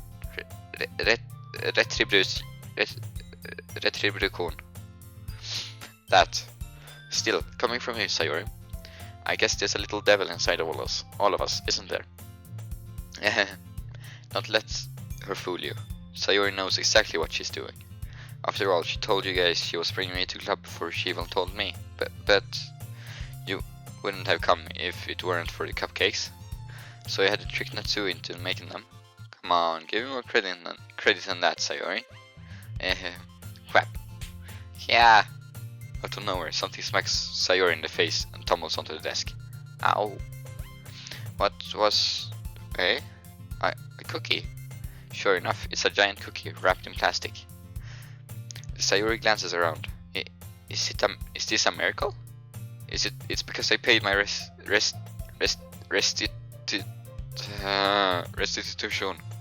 retribution. Actually, that one almost worked. I was just gonna give it to you, but then I heard you blab about the cupcakes. It was totally worth seeing your reaction though. Natsuki, that's so nice of you. I'm so happy. Sayori hugs the cookie. Yes, just eat it. Sayori rapidly tears open the wrapper and takes a big bite. So good. Sayori suddenly clasped her hands over her mouth. I bit my tongue. You're going through a lot over just one cookie. Natsuki takes a bite of her own cookie. Yours looks really good too, Natsuki. Can I try it? Jeez, beggars can't be choosers. But yours is chocolate. Yeah, why do you think I gave you that one? Fine. Still, I'm really happy that you shared this one with me. Sayori gets out of her seat and goes by Natsuki, then wraps her arms around her. Jeez. I get it. Cookie still in hand, Natsuki reaches up to nudge Sayori off of her. Oh. Sayori suddenly sits down and takes a bite out of Natsuki's cookie. Hey! Okay, so now we have 3 people who have jury best girl. Okay. Did you seriously just do that? Mouth full, Sayori trots away to safety. Yuri and I laugh as well. Jeez, you're such a kid sometimes. Monica, can you tell Sayori, hey? Natsuki glances around. Monica isn't in the club room. Oh. Where's Monica anyway? Good question. Have any of you heard anything about her being late today? Not me. Yeah, I haven't either. That's a bit unusual. I hope she's okay. Of course she's okay. She probably just had something to do today. She's pretty popular, after all. Eh? You don't think she has a... I wouldn't be surprised. She's probably more desirable than all of us combined. That's true. Excuse me? Suddenly the door swings open. Sorry, I'm super sorry. There you are. I didn't mean to be late. I hope you guys weren't too worried or anything. Eh? Monica chose the club over her boyfriend after all. You're so strong-willed. Boyfriend? What on earth are you talking about? Monica quizzically glances at me. Never mind that. What held you up anyway? Well, my last period today was study hall. To be honest, I just kind of lost track of time. That makes no sense though. You would have heard the bell ring, at least. I must not have heard it since I was practicing piano. Piano? Whatever. I wasn't aware you played music as well, Monica. I don't really. I just kinda started recently. I've always wanted to learn piano. That's so cool. You should play sometimes for us, Monica. Monica looks at me. Maybe once I get a little bit better, I will. Yay! That sounds cool. I'd also look forward to it. Is that so? In that case, I won't let you down, Felix. Monica smiles sweetly. I didn't mean any pressure or anything like that. Don't worry. I've been practicing a whole lot recently. And I really love the chance to share once I'm ready. I see. In that case, best of luck. Thanks. So, I didn't miss anything, did I? No, not really. I chose to leave out Sayori's mischievous escapade. I'm sure Natsuki. I'm sure Natsuki will end up complaining to her anyway. It looks like everyone has already settled down. Sayori somehow already finished her entire cookie. Yuri is back in her book, and Natsuki disappeared into the closet. This is. I'm not used to reading this much. Well, not out loud anyway. This stream has been on for 1.5 hours now. My voice is still working, so the thing must go on. I'm really curious to talk to Yuri a little bit more, but at the same time I would feel bad for distracting her from reading. I catch a glimpse of the cover of her book. It looks like the same book she lent to me. More than that, she seems to be on the first few pages. Crap. I think she noticed me looking at her. She sneaks another glance at me, and their eyes meet for a split second. But that only makes her hide her face deeper in her book. Sorry, I was just spacing out. I muttered this, sensing I made her uncomfortable. Oh, it's fine. If I was focused, then I probably wouldn't have noticed it in the first place.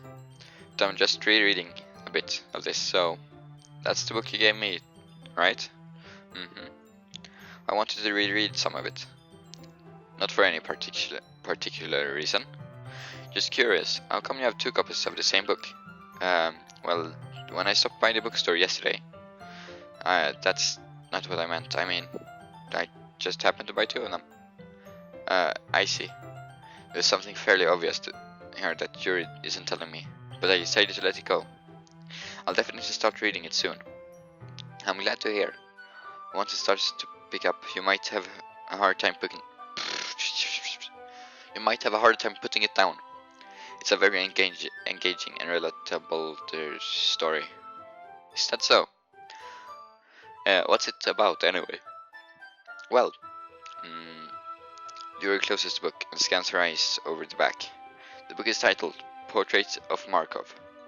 There's an ominous looking eye symbol on the front cover. Alright, I just wanted to make sure I don't accidentally give anything away. Basically, it's about this girl in high school who moves in with her long lost younger sister. But as soon as she does, her life gets really strange. She gets targeted by these people who escape from a human experiment prison. And while her life is in danger, she needs to desperately choose who to trust. No matter what she does, she ends up destroying most of her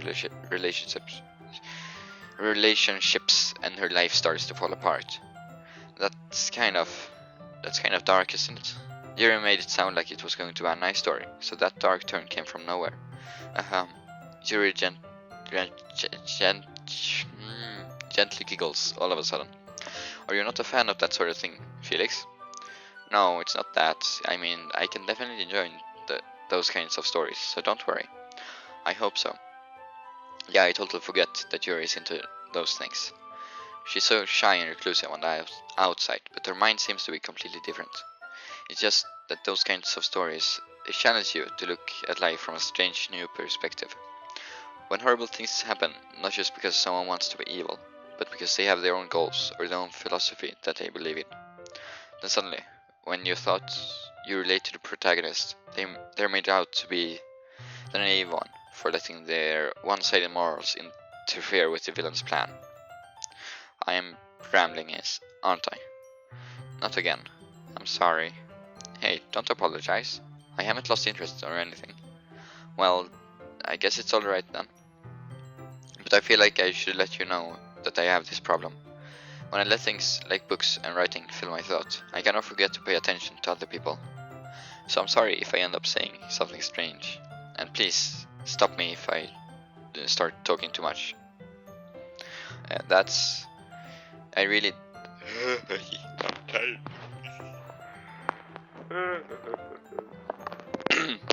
Sorry. I really don't think you need to worry. That just means you're passionate about reading. The least I can do is listen. It's a literature club, after all.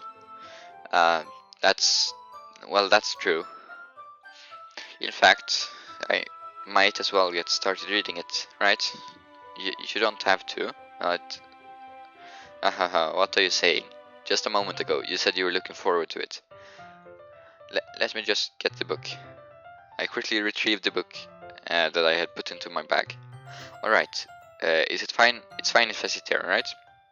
I slip into the seat next to Yuri's. Yeah, are you sure? You seem a little apprehensive. I'm sorry. It's not that I don't want you to. It's just something I'm not very used to. That is reading in company with someone. I see. Well, just tell me if I end up distracting you or anything. Alright. I open the book and start the prologue. I soon understand what Yuri means about reading in company. It's as if I can feel her presence over my shoulder as I read. It's not a particular. It's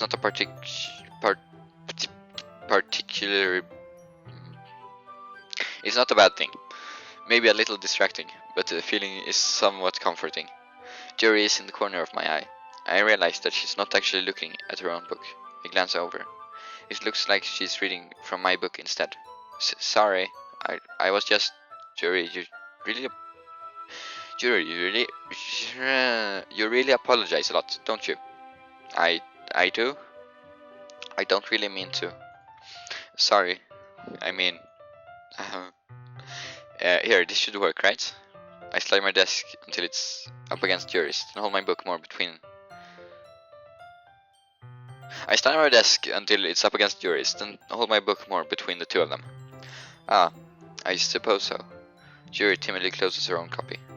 Once we each lean in a little bit, our shoulders are almost touched.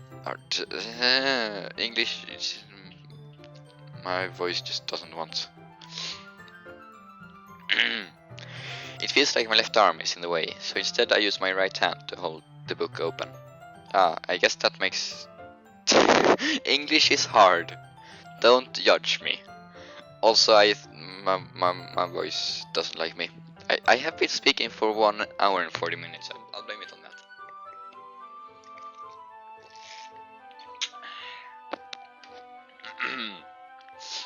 I guess that makes it kind of difficult to turn the page. Here. Yuri takes her arm and holds the left side of the book between her thumb and forefinger. I do the same with my right arm, on the right side of the book. That way, I turn a page and Yuri slides under her thumb after it. Okay, hold on. Let me redo this. That way, I turn a page and Yuri slides it under her thumb after it flips to her side. But in holding it like this, we're huddled even closer together than before. It's actually kind of distracting me. It's as if I can feel the warmth of Yuri's face and she's in the corner of my vision. Are you ready? To turn the page. It's Orange, why do you do this? Wait, Orange is here? Hello.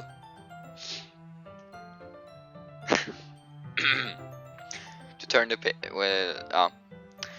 Sorry. I think I got a bit distracted for a second. I glance over at Yuri's face again, and our eyes meet. I don't know how I'll be able to keep up with her. Yeah, I should probably be happy for that. That would be... That would not be fun. No, Sai, don't even think about it. Just don't. Okay, that's okay. You're not as used to reading, right? I don't mind being patient if it takes a bit longer. It's probably the least I can do. Don't even try, Sai. Don't even try. I won't do it. It's probably the least I can do. Since you've been so patient with me. Yeah, thanks. We continue reading. Yuri no longer asks me if I'm ready to turn the page. Instead, I just assume that she finishes the page before me, so I turn it by my own volition. We continue the first chapter in silence. Even so, turning each page almost feels like an intimate exchange. My thumb gently letting go of the page, letting it flutter over to her side as she catches it under her own thumb. Hey, Yuri. This might be a silly thought, but the main character reminds me of you a little bit. You think so? How does she? Well, I guess she's more blunt in a lot of ways, but she also second guesses all of the things she says and does. Like, if she's afraid she'll do something wrong. It's not like I can see into your head or anything, but they're kind of reminiscent of some of your mannerisms. I see. Yuri remains silent for a moment, but Felix, that's probably a terrible thing to have in common with her. That's embarrassing that you think that. Wait, I didn't mean it in a bad way or anything.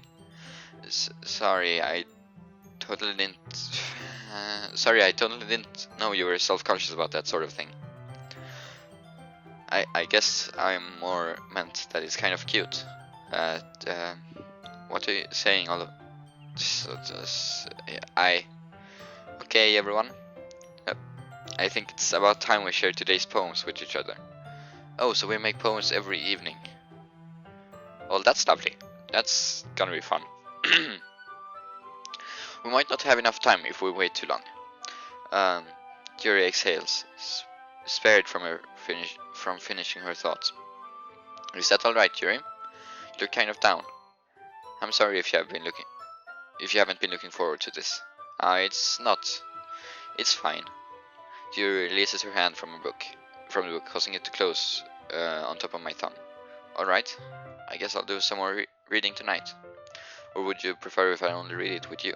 I guess I don't have much of a preference either way. In that case, I'll read a little more tonight. It'll be more fun to read with you after it picks up a bit, you know? That's good reasoning. In that case, feel free to finish the first 2 chapters in your own time. Alright. I stand up. I make a mental note of where I left off in the book and slip it back into my bag. And I drink some water.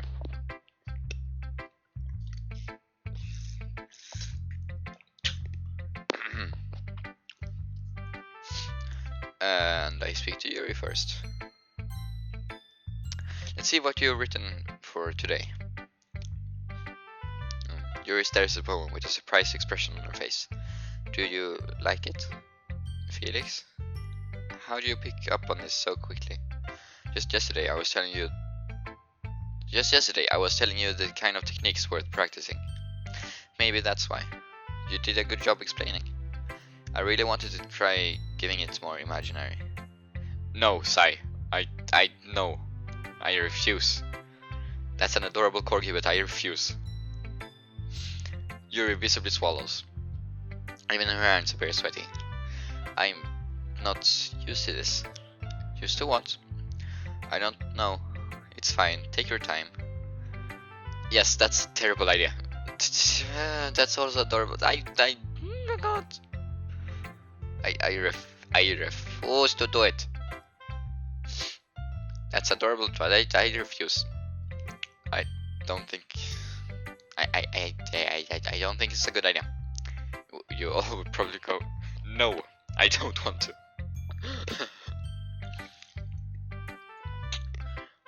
Plus, all of you would probably go deaf when I try to do female characters. Yuri reads and collects her thoughts. I know that Yuri likes to think before she speaks, so I offer that patience to her. Yeah, just being appreciated like this, I guess. It probably sounds really stupid, but seeing someone motivated by my writing, it just makes me really happy.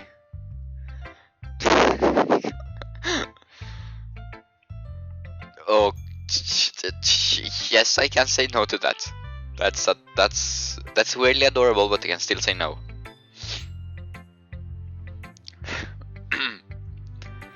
Are you saying you've never shared your writing before? Yuri nods. Really? I don't believe it. I really only write for myself. And besides, people would just laugh at me. Do you really think that? Again, Yuri nods. Huh. Even your close friends? Yuri doesn't respond to that. I have heard him try. No. You haven't heard anything. No voices. Oh, too then. Yuri doesn't respond to that. I wonder why. Anyway.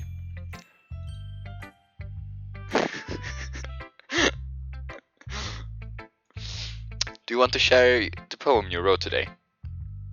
Yeah, I do. If it's with you. Oh Christ. Okay, now I have to read this. More water, please.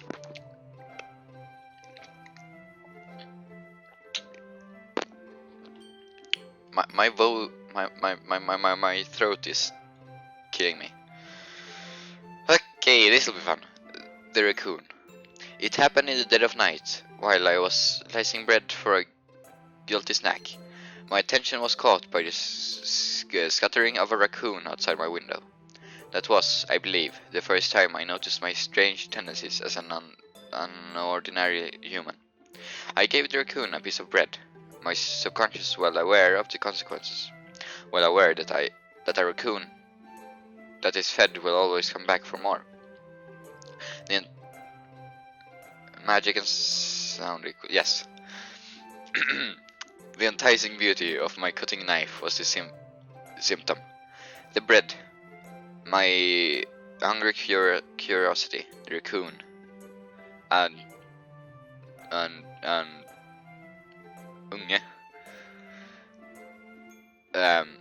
The moon. The moon increments its phase and reflects that much more light of my cutting knife. The very same light that glistens in the eyes of my raccoon friend. As I slice the bread, fresh and soft, the raccoon becomes excited.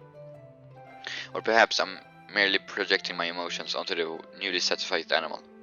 The raccoon has taken to following me. You could say that we've gotten quite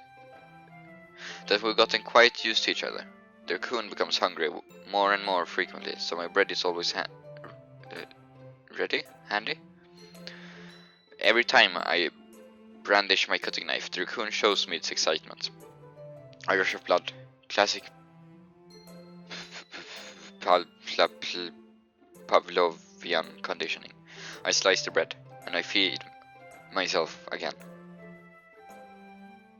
What?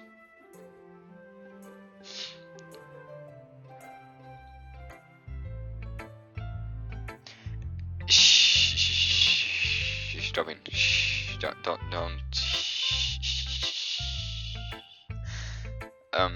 I was a little more daring with this one than yesterday's. I can see that. It's also a lot more metaphorical. I don't know if it's my fault, but I can't begin to imagine what this poem is about. That's right. It's a bit closer to my preferred writing style, using the poem as a canvas to express vivid imagery,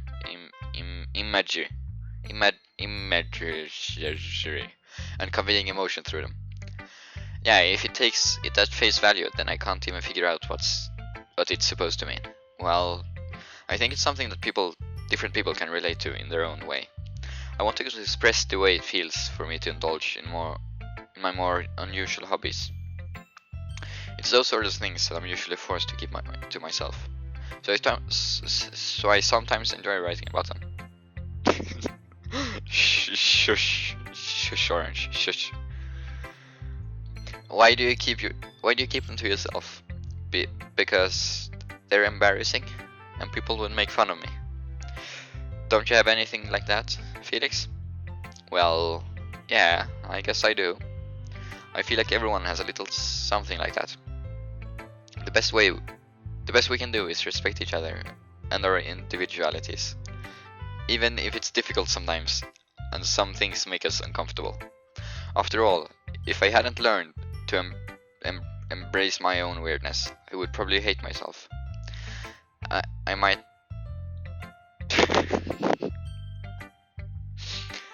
Actually, I think it was imagery that I was trying to say. I'm not sure though. I might be ranting a bit now, but I'm glad that you're a good listener.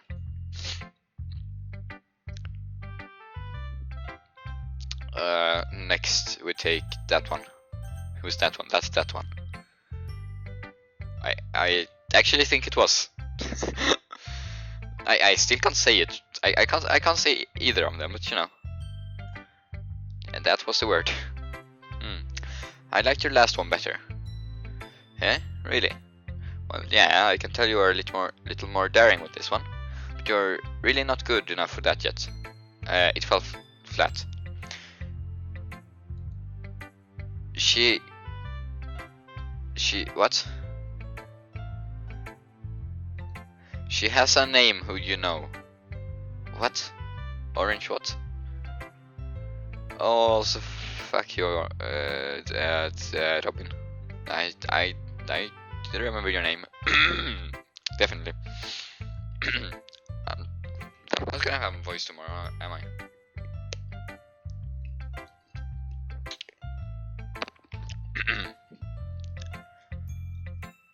No, I did. I meant that one as in that one, as in I chose that one, not.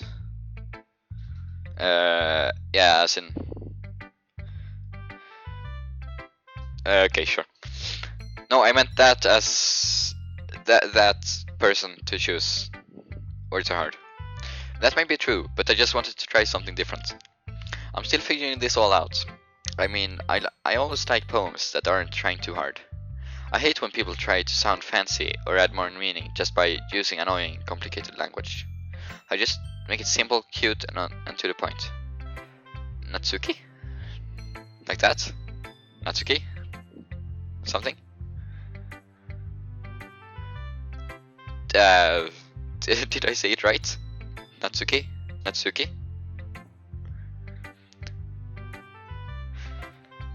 Okay, good. Yay, I did something good. Hold on, I can do. Wait. Hold on. I can do. Okay, I can do that. Okay. Just make it simple, cute, and to the point. Jury's head over here. Jury's head over heels for all this cryptic nonsense, but I see right through that bullshit. Hey! Making your reader look so hard for all this deep meaning is just an excuse to have no meaning at all. I guess that's one way to look at it. Well, everyone has their own opinion. But my opinion is the best opinion. I'm sure you figured that one out already. Anyway, here's my poem. Maybe you'll learn something. Amy likes spiders. You know what I heard about Amy? Amy likes spiders. Icky, wriggly, hairy, ugly spiders. That's why I'm not friends with her. Amy has a cute singing voice. I heard her singing my favorite love song. Every time she sang the chorus, my heart would pound to the rhythm of the words. But she likes spiders. That's why I'm not friends with her. Amy has a lot of her friends. Amy has a lot of friends. I always see her. Wait, what? I completely missed this part.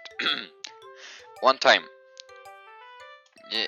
Well, no, my opinion is the best opinion. One time, I hurt my leg really bad. Amy helped me up and took me to the nurse. I tried not to let her touch me. She likes spiders, so her hands are probably gross. That's why I'm not friends with her. Amy has a lot of friends. I always see her talking to people. She probably talks about spiders. What if her friend starts to like spiders too?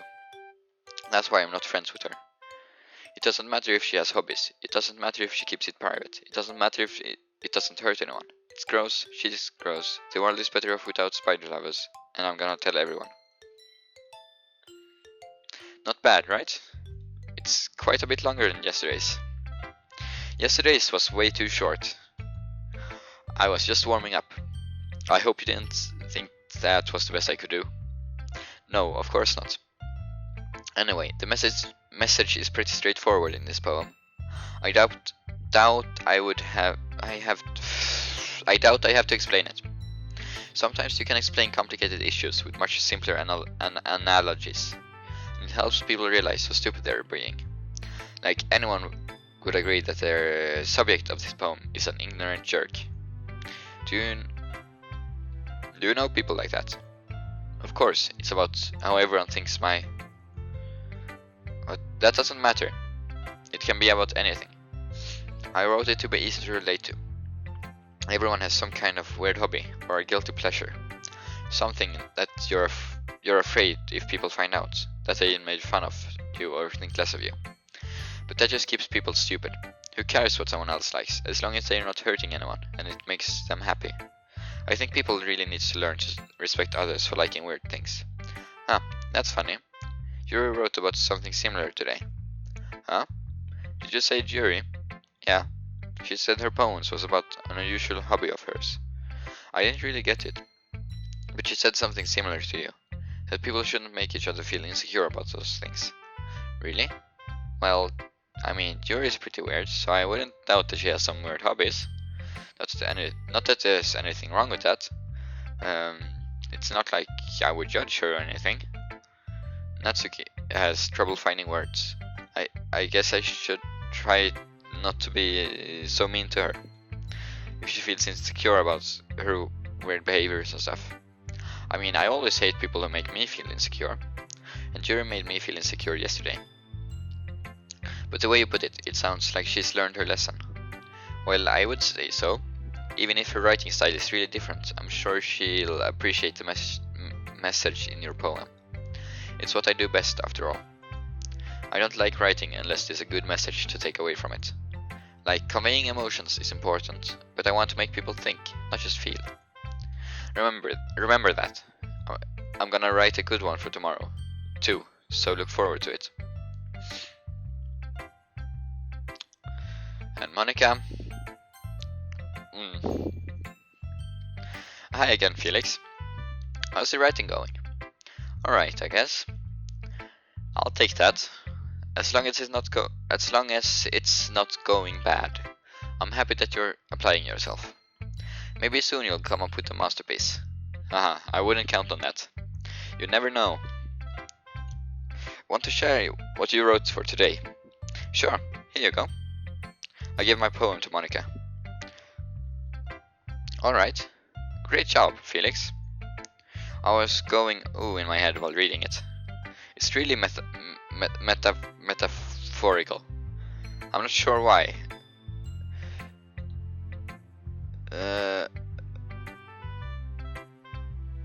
I mean, that's a positive thing, I suppose. But I have promised Ty that I'm doing Yuri, the purple one. I will do the other ones some other time because I don't think I can do more than one a day. Because my voice does not like this. Okay. I'm not sure why, but I didn't expect you to go for something so deep. I guess I underestimated you. It's easiest for me to keep everyone's expectations low.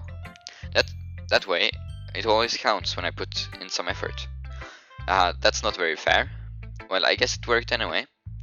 You know that Yuri likes this kind of writing, right? Writing that's full of energy and symbolism. Unlike Sayori, who likes using simple and direct words to describe happiness and sadness. Yuri likes it when readers are left to derive their own meaning out of it. It's very challenging to write like that efficiently. Both allowing people to get something out of it just by feel, or letting them deeply analyze all of the nuances. It can take years of practice, which I'm assuming Yuri has at this point.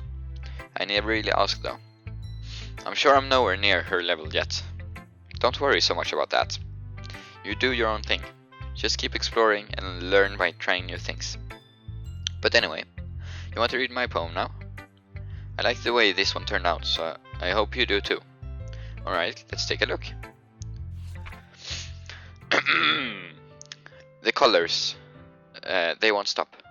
Bright, beautiful colors. Flashing, expanding, piercing. Red, green, blue. An endless cacophony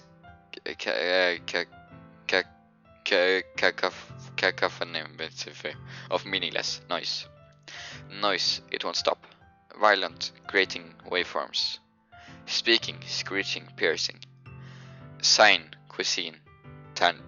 Cuisine? Cousin. Tangent. Like playing a shuffleboard on a turntable. Like playing vinyl on a What? Like playing A sharpboard on the turntable, playing vinyl on pizza crust. An endless poem of meaningless. Load me. What? It's even more abstract than your last one, huh? I guess it's just the way you write. I'm sorry if you don't like it. No, I never said that. It's just kind of a thing I've never really seen before, I guess. Oh, I cannot like playing with my space on the paper. Choosing where and how to space your words can totally change the mood of the poem. It's almost like magic. The way I wrote the lines really short makes it feel like they're trying to speak over the noise. I see. It's still hard for me to tell what it's about though. Sometimes asking what a poem is about isn't the right question. A poem can be as abstract as a physical expression of a feeling, or a conversation with the reader. So putting it that way, not every poem is about something. Anyway, here's Monica's writing tip of the day. Sometimes you'll find yourself facing a difficult decision. When that happens, don't forget to save your game. Well, that's fourth wall breaking, isn't it? And I'm assuming something is gonna happen in like a moment. You never know when you might change your mind, or when something unexpected may happen. Wait, is this tip even about writing? What am I even talking about? Haha, that's my advice for today. Thanks for listening. And Sayori.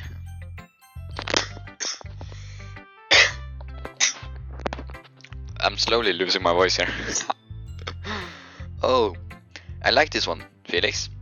It has some nice feeling in it, and I'm glad. Still though, your tone makes it sound like you liked yesterday's poem better. I guess you caught me. Sometimes you know me a little too well for my own good. There's nothing to save yet. I will save when I get a decision. Should I? Heck it. I'm just gonna save. What could go wrong? You never know. If I'm doing a bad job, then I'd rather just hear it. No. I still like this one, I promise. You know, I wouldn't lie to you, Felix. Never ever. Yeah, I guess so. What made yesterday's poem so great compared to this one then? Well, I'm not very good at figuring out if poems are good or bad. But that's why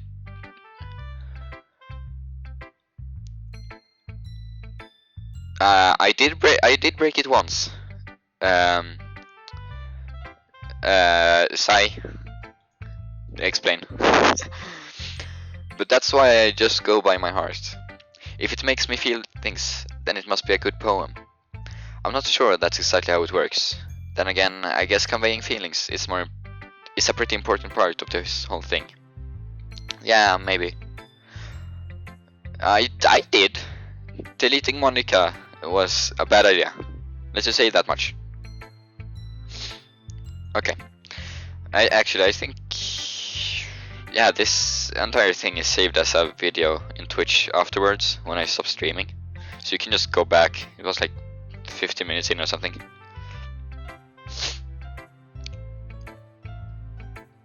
Honestly, I don't even know what kind of writing you like in the first place. Yeah, me neither. Why don't you at least try giving it some thought?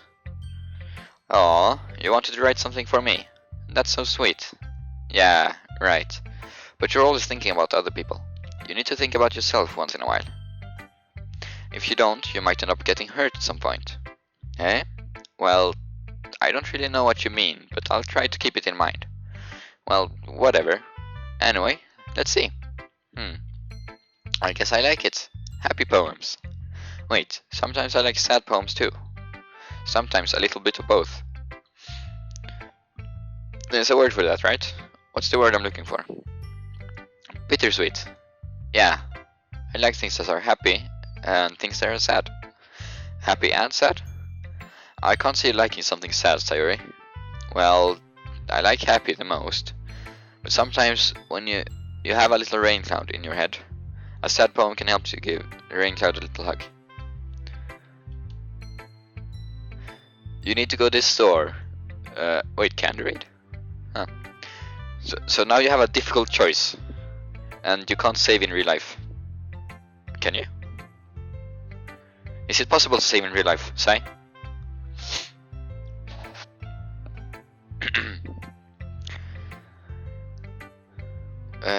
Okay. A sad poem can help give the rain cloud a little hug, and make a nice, happy rainbow. Sayori, that's unexpectedly poetic. Hey, is it? Maybe I'm getting better at expressing my feelings after all. Thanks, Felix. Yeah, he needs to save. Can someone find the save button for him? I should go write that down, man.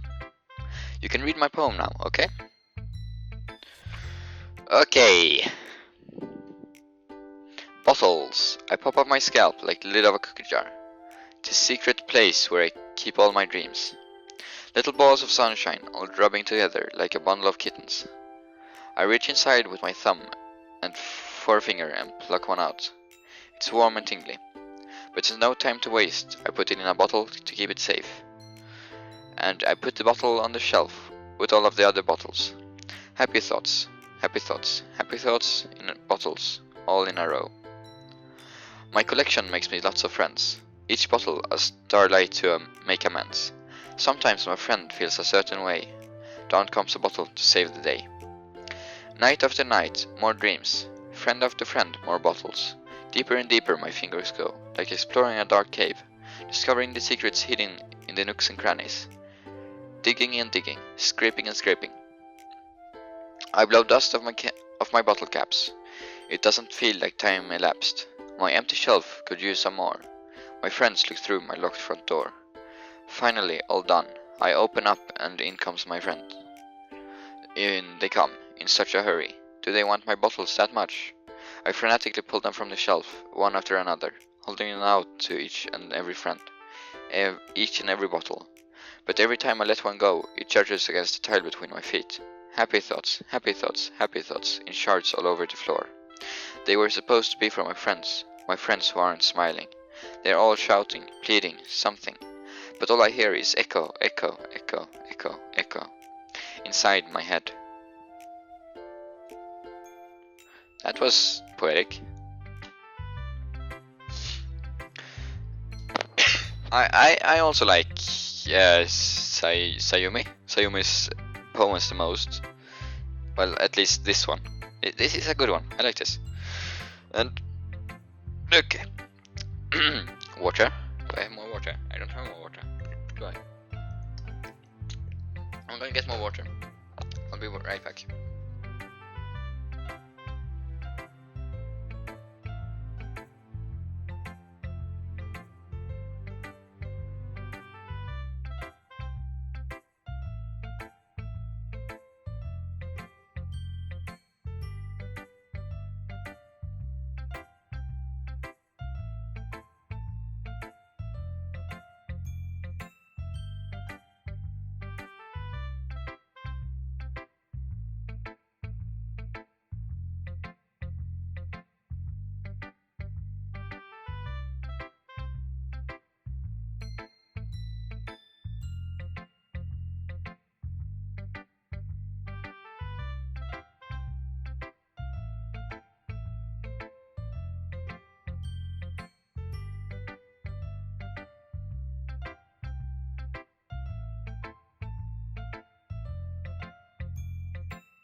That is very true.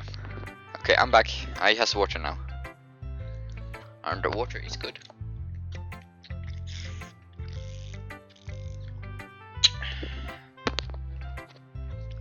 Yeah, I won't be able to talk tomorrow. Holy crap. The Sayori, did you really write this? Of course I did. Didn't I tell you yesterday I was gonna write the best poem ever? Yeah, but I mean, I didn't expect something like this coming from you. Monica taught me a whole lot. And I've been really in touch with my feelings recently. I see that. It's almost kind of creepy. creepy? Well, not exactly. Maybe because I'm so used to you being cheerful. Well, never mind. I'm thinking too hard about it. The point is, it came out good, so you should be proud of it. Aw, thanks. I feel like I was meant to express myself this way. It even helped me understand my own feelings a little bit better. Writing is like magic. You've gotten pretty passionate about this, huh? I hope you keep it up. Yeah. Writing is the best. I'm gonna keep writing until I die. Don't get too ahead of yourself. Sayori always had a habit of getting obsessed with something, before dropping it no more than a week later. Bye bye, Orange. I wonder if this is one of those times. But seeing the passion in her eyes makes it hard for me to be pessimistic. My throat is killing me. Okay, everyone. We're all done reading each other's poems, right? I have something extra planned today, so if everyone could come sit at the front of the room. Another dog. How many dogs do you have, Sai?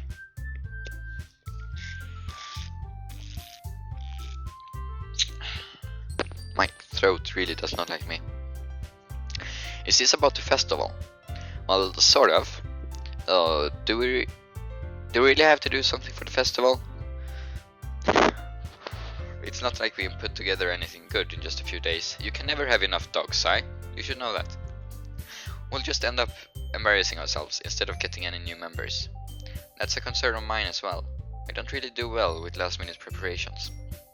Don't worry so much. We're going to keep it simple, okay? We don't need much more than a few decorations.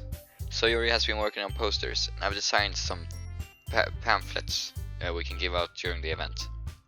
Okay, that's great and all, but that doesn't tell us what we're actually going to be doing for the event.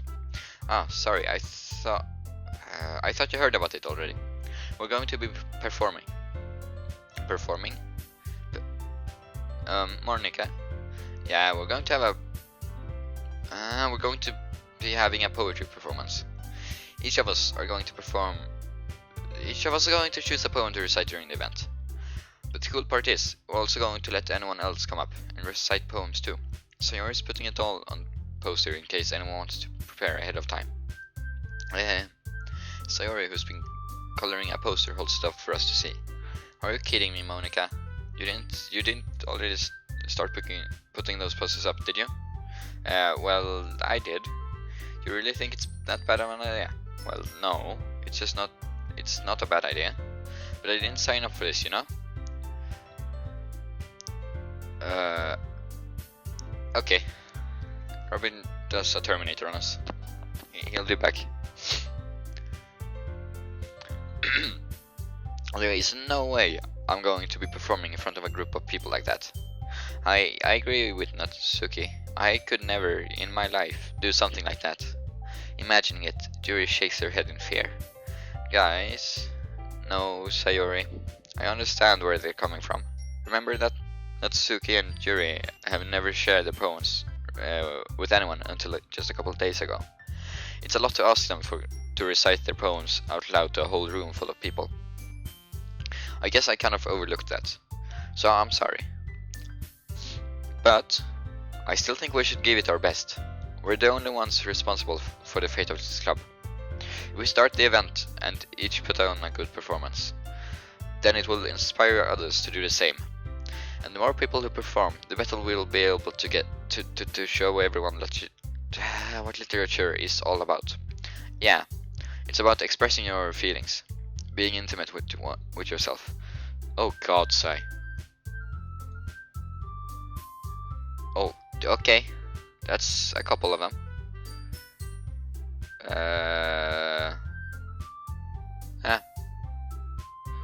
Okay, finding new horizons and having fun.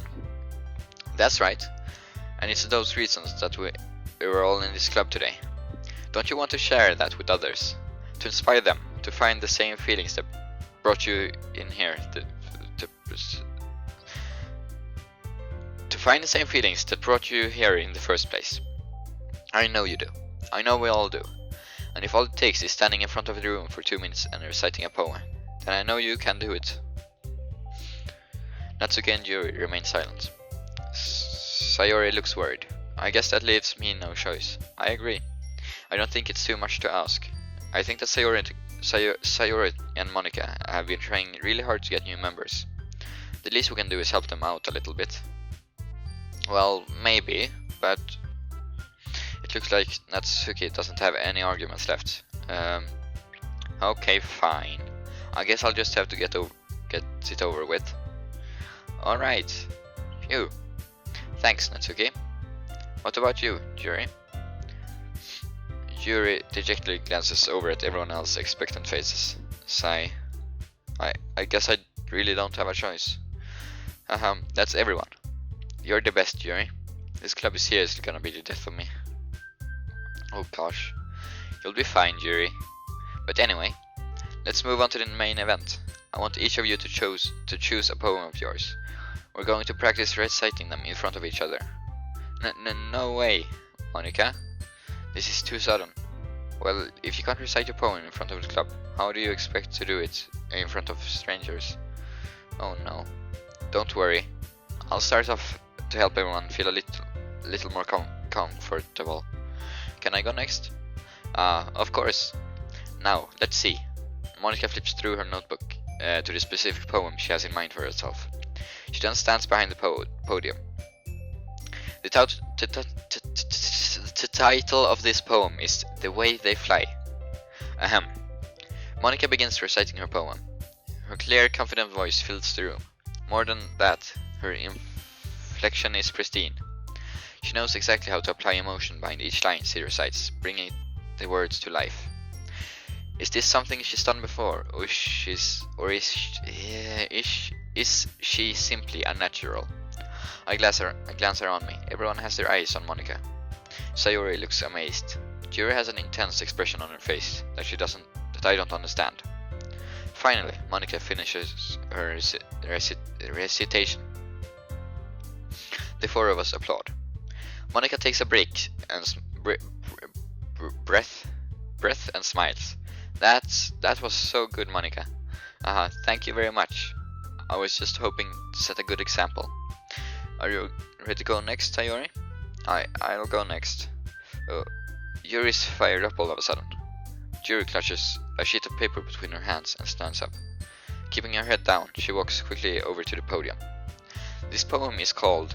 Yuri anxiously glances at each of us. You can do it, Yuri. It's called After Image of a Crimson Eye. Yuri's voice shakes as she starts reading the poem. Just a moment ago, she practically refused to do this. Why is she suddenly putting in so much effort? As Yuri gets past the first couple of lines, her voice changes. It's almost like what happens when Yuri gets absorbed into her books.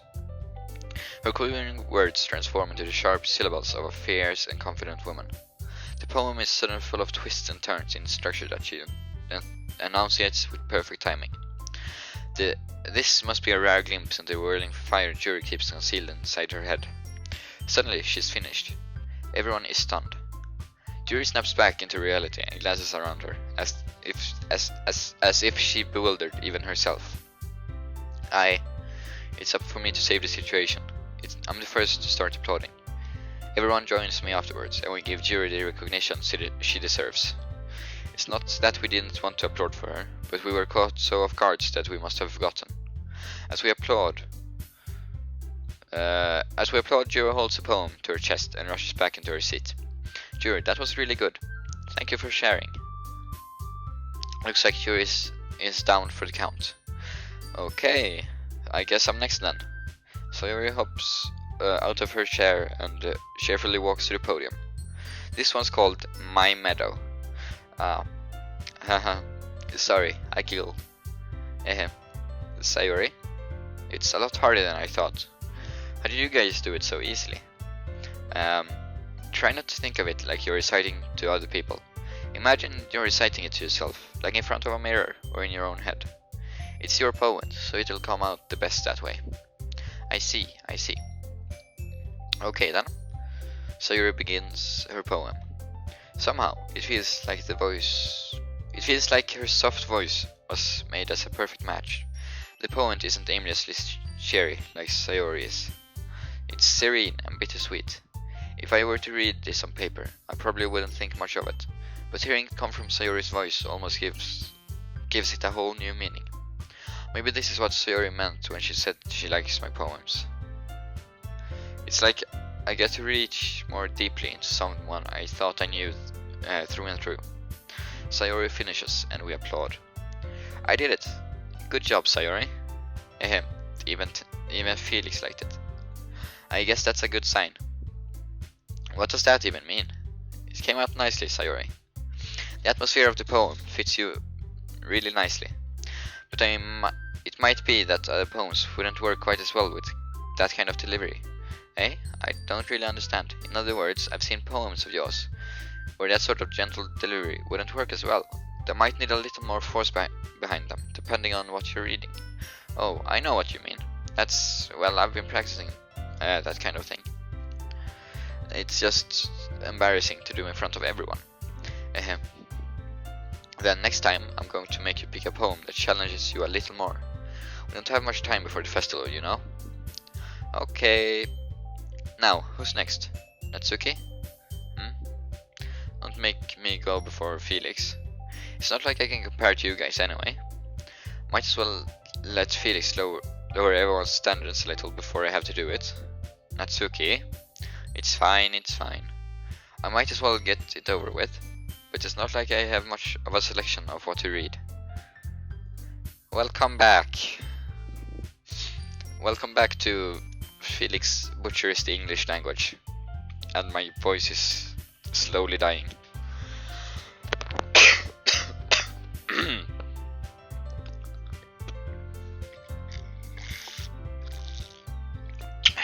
Okay.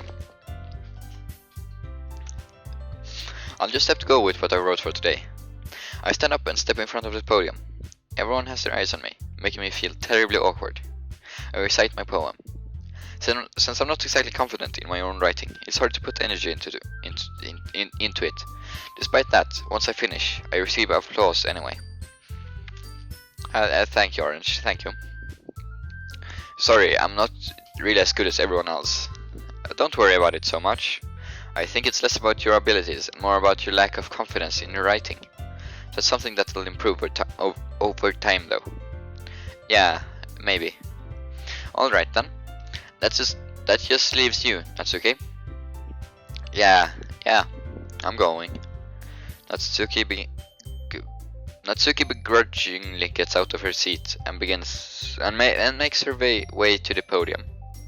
The poem is called. Why are you all looking at me? Because you're presenting. Anyway, the poem is called Jump. Natsuki takes a breath. When she starts reciting her poem, her sour attitudes disappear a little. While she's still a little unenthused, her poem has a rhythm and rhyme to it. It's Natsuki's trademark style, and it works surprisingly well when spoken aloud. The words feel like they bounce up and down, as if giving life to the poem. Natsuki finishes, and everyone applauds. She hops back to her seat. That wasn't so bad, was it? Easy for you to say. You'd be better not to make me do that again. Well, do you at least feel prepared enough to recite a poem in front of other people? I mean, doing it in front of other people will be way easier. Sorry. I can put on whatever face I want for other people. I pressed something. Okay. I can put on whatever face I want for other people. But when it's just my friends, it's just embarrassing. That's a surprise, Natsuki. I think it would be the other way around for me. Well, that's just how it is, so... Well, I guess in that case, you won't have much to worry about for the festival. That said, I want to thank everyone for coming through. It might be hard, but I hope that you all have an idea of what it's like now. Make sure to pick a poem and get enough practice before the festival, okay? I'll be making pamphlets, so let me know ahead of time what you'll be reciting. Jeez. I should probably finish some other poem to recite instead. It's fine too. It doesn't have to be your own. I'm already pleasantly surprised that you're putting in all this effort for the club. It makes me really happy. Yeah, no problem. Okay, everyone. I think that's about it for today. Another festival is coming up, but let's try to write poems for tomorrow as well. It's been working out really nicely so far, and so I'd like to continue that. As for the festival, we'll finish planning tomorrow, and then we'll have the weekend to prepare. Monday's the big day. I can't wait. I can do this. I can do this. Alright. I stand up. There's no way I'll be able to find the same enthusiasm as Sayori and Monica, but I'll do the best to get through it. If it's for the sake of the club and impressing Monica, then I'll have to do my best. Ready to go, Sayori? Yep. Look at you two. Always going home together like that. It's kind of adorable, isn't it? Jeez, guys. Don't make such a big deal out of it. It must be a little nice, though. Well, how am I supposed to respond to that? It's okay, Felix. You don't have to say it. Whatever, let's go already. I walk home with Sayori once more. Even though it's only been a few days, a lot of things have already changed. But today, Sayori is being a little quieter than usual on the way home.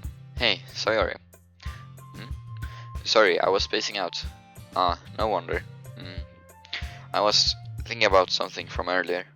I like how we get to...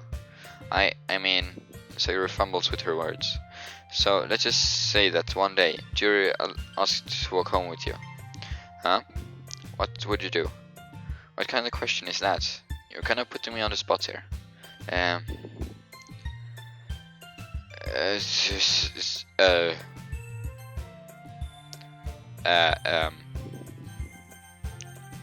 Walking home with Yuri, huh? Why does the thought of that make my heart pound? I mean, given how hard it is for her to socialize, I would feel awful turning her down, so... Isn't she so beautiful and smart? That has nothing to do with what I just said. You admitted it. Jeez. There's not even any point in speculating something that's never going to happen. Well, maybe, but I just like to think about it. It's not long before you won't need me anymore, you know? Need you? Sayori, I can't figure out how you're seeing things in your head right now. Sorry. Everyone is different. Nobody in the club is a replacement for you. If you say so. The conversation trails off and I'm left feeling awkward. But it was kind of her fault for trapping me with such a weird question. I can't just lie to her, but if there's something that makes her happy, I would hate to take that away from her. That's why I said there's no point in speculating. Then again, the festival is only a few days away. Who knows what will happen in that time? I will take more water.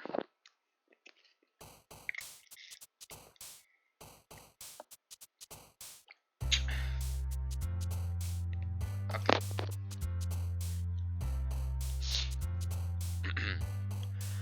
Okay, so what do we think Jury's kind of emo is then? It's like fear? No?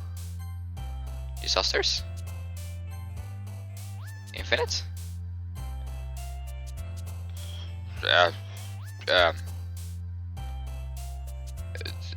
Dazzle.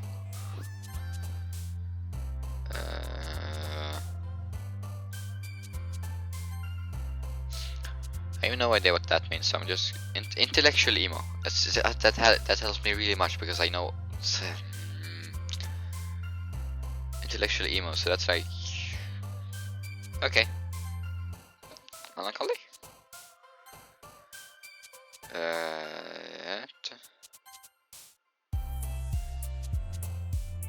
Contamination. Okay, sure.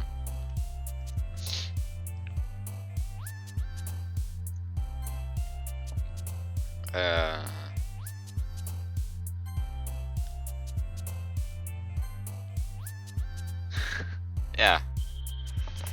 Okay. Death. I don't know. I have no idea what this is. Okay.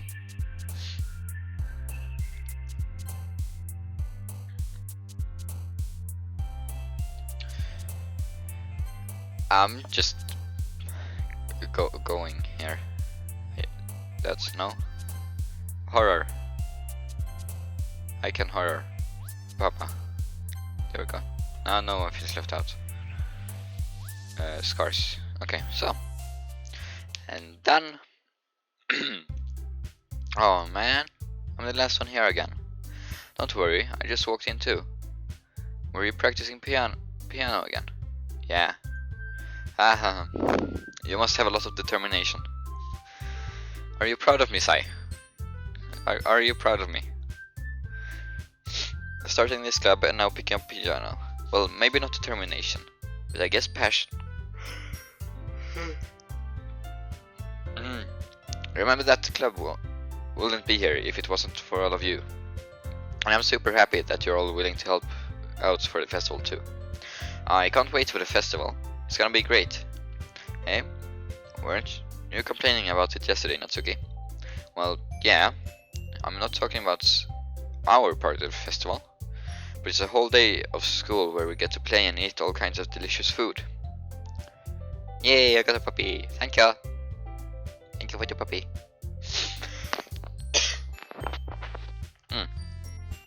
You sound a bit like Sayori all of a sudden. Monica, do they usually have fried squid? Squid? That's a pretty specific thing to look forward to. Oh, come on. Are you saying you don't like squid? You, of all people. I didn't say I don't like it. Besides, what do you mean by you of all people? Because it's right in your name. Monica. That's not how you say my name at all. Also, that joke makes no sense in translation. Never mind. Let's just focus on our own event for now, okay? Fine. Your reactions aren't as fun as Yuri's or Sayori's anyway. Excuse me? Where is Sayori anyway? Oh, there you are. Sayori is sitting at a desk in the corner of the room, looking down at nothing. I walk over to her. Hey, Sayori. I move my hand in front of her face. Hey? You're spacing out again. Sorry. Don't mind me. You can talk to everyone else, huh? Is everything alright? Oh, of course. Why wouldn't it be? Just feels like you're a little off. Sorry for assuming things. Jeez, you worry too much about me. I'm fine, see? Sayori shows me a big smile. Don't let me distract you from having fun with everyone.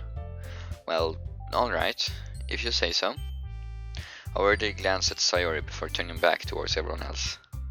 But the conversation has already dispersed, with everyone back at their usual activities. Maybe I should ask Monica if she's noticed anything about Sayori recently. Since they've been preparing for the festival, they must be spending a lot of time together.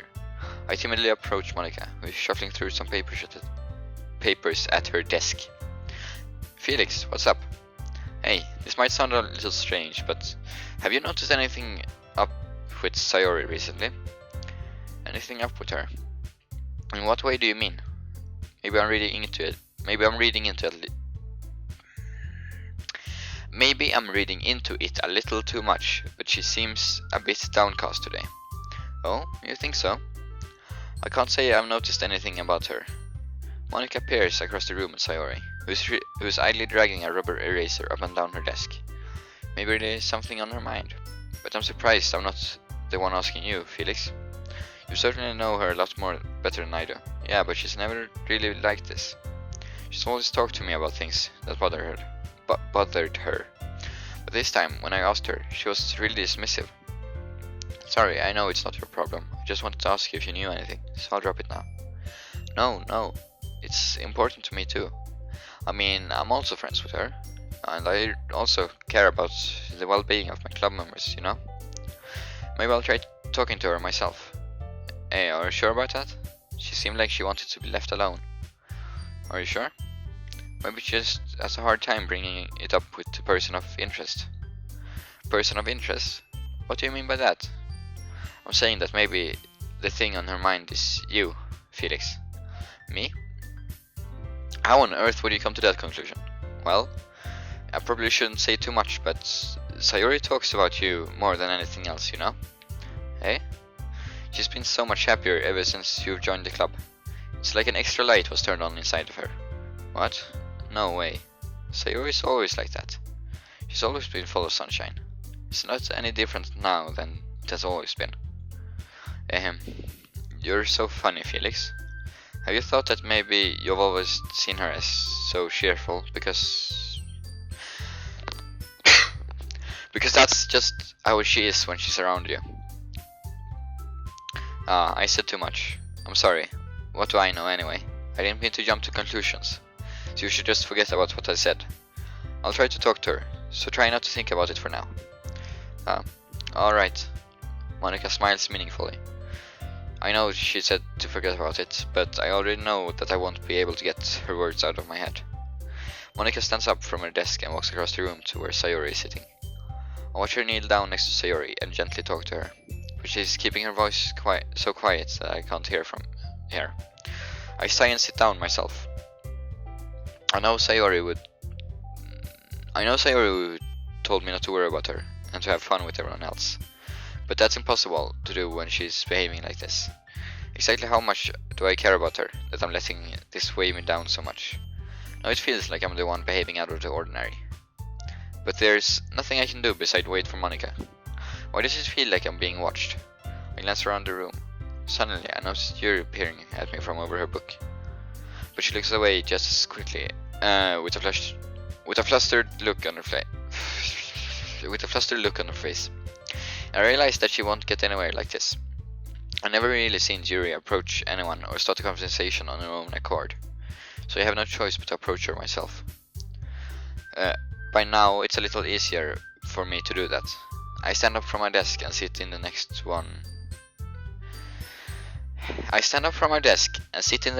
to her own. I didn't mean to bother you or anything. Relax. You didn't even do anything. But I could tell that you wanted to be alone with your thoughts. I know, Orange. You are watching me, and it's creepy. It's creepy. Why are you watching me? Okay.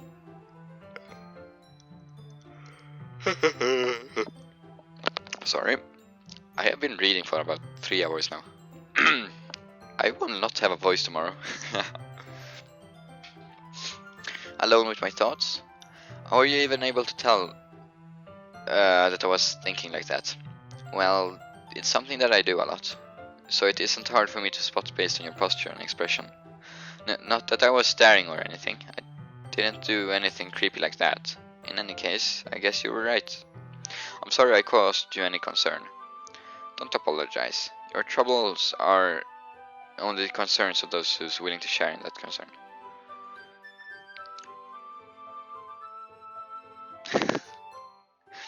That's all you need, Robin. You don't... yeah, microwave pizza. I need microwave pizza. I'm hungry. I ate lunch like... Yeah, I ate lunch just before I started this, but I'm hungry again.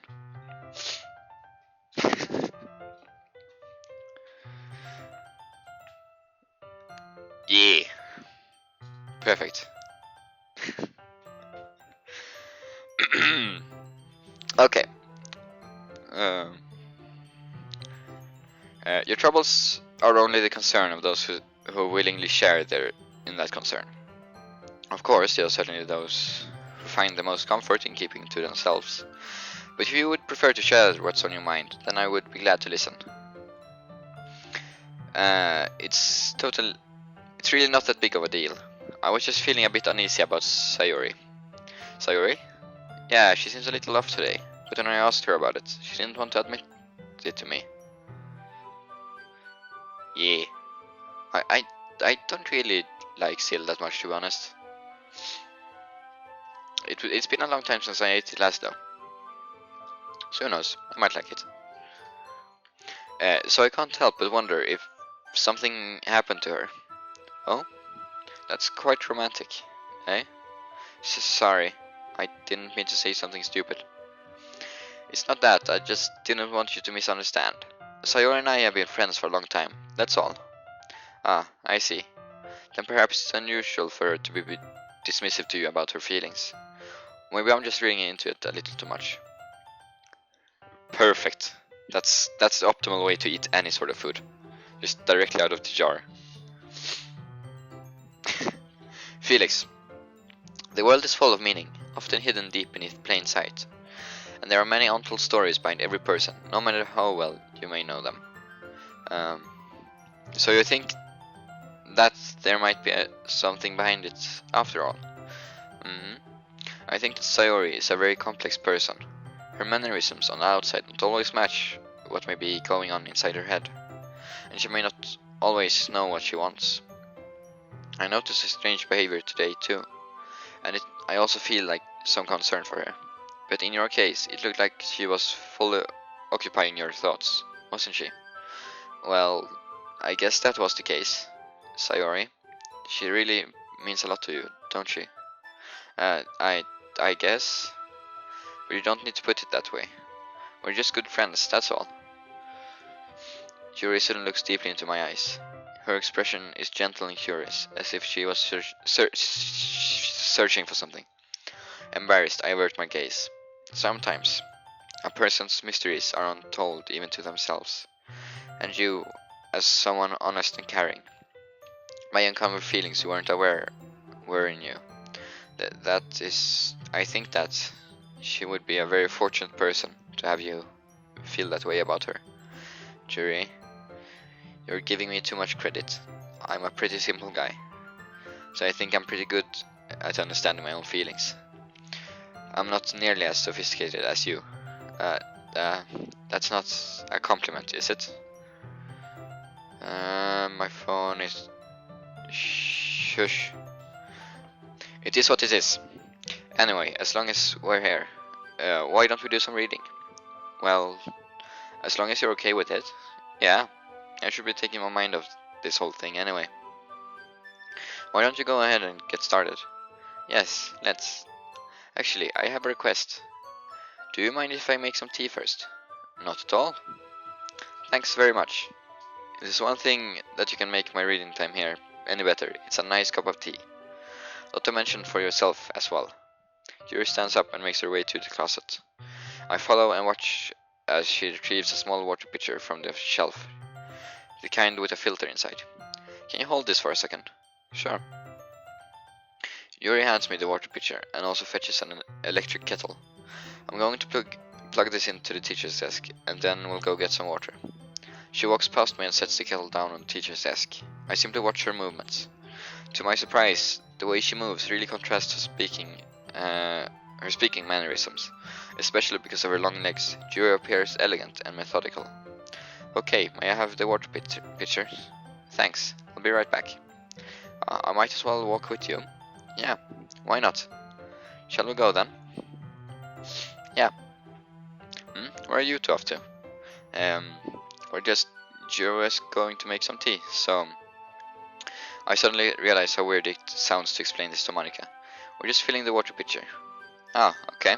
Sorry, I was just a bit curious. That's kind of a one-person job, isn't it? That's... Monica, please mind your own business for once. Would you want to tell me there's something wrong? Help me. Do you want me to... Hold on.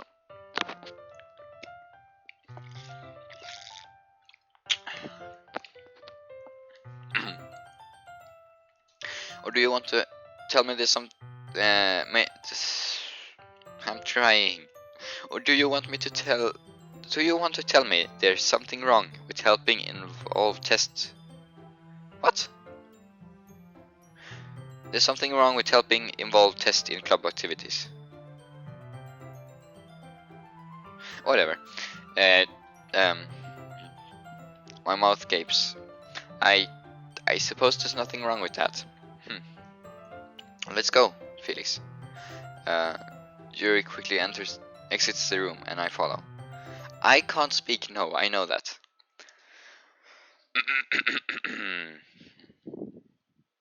Once in the hallway, she suddenly puts her forehead against the wall.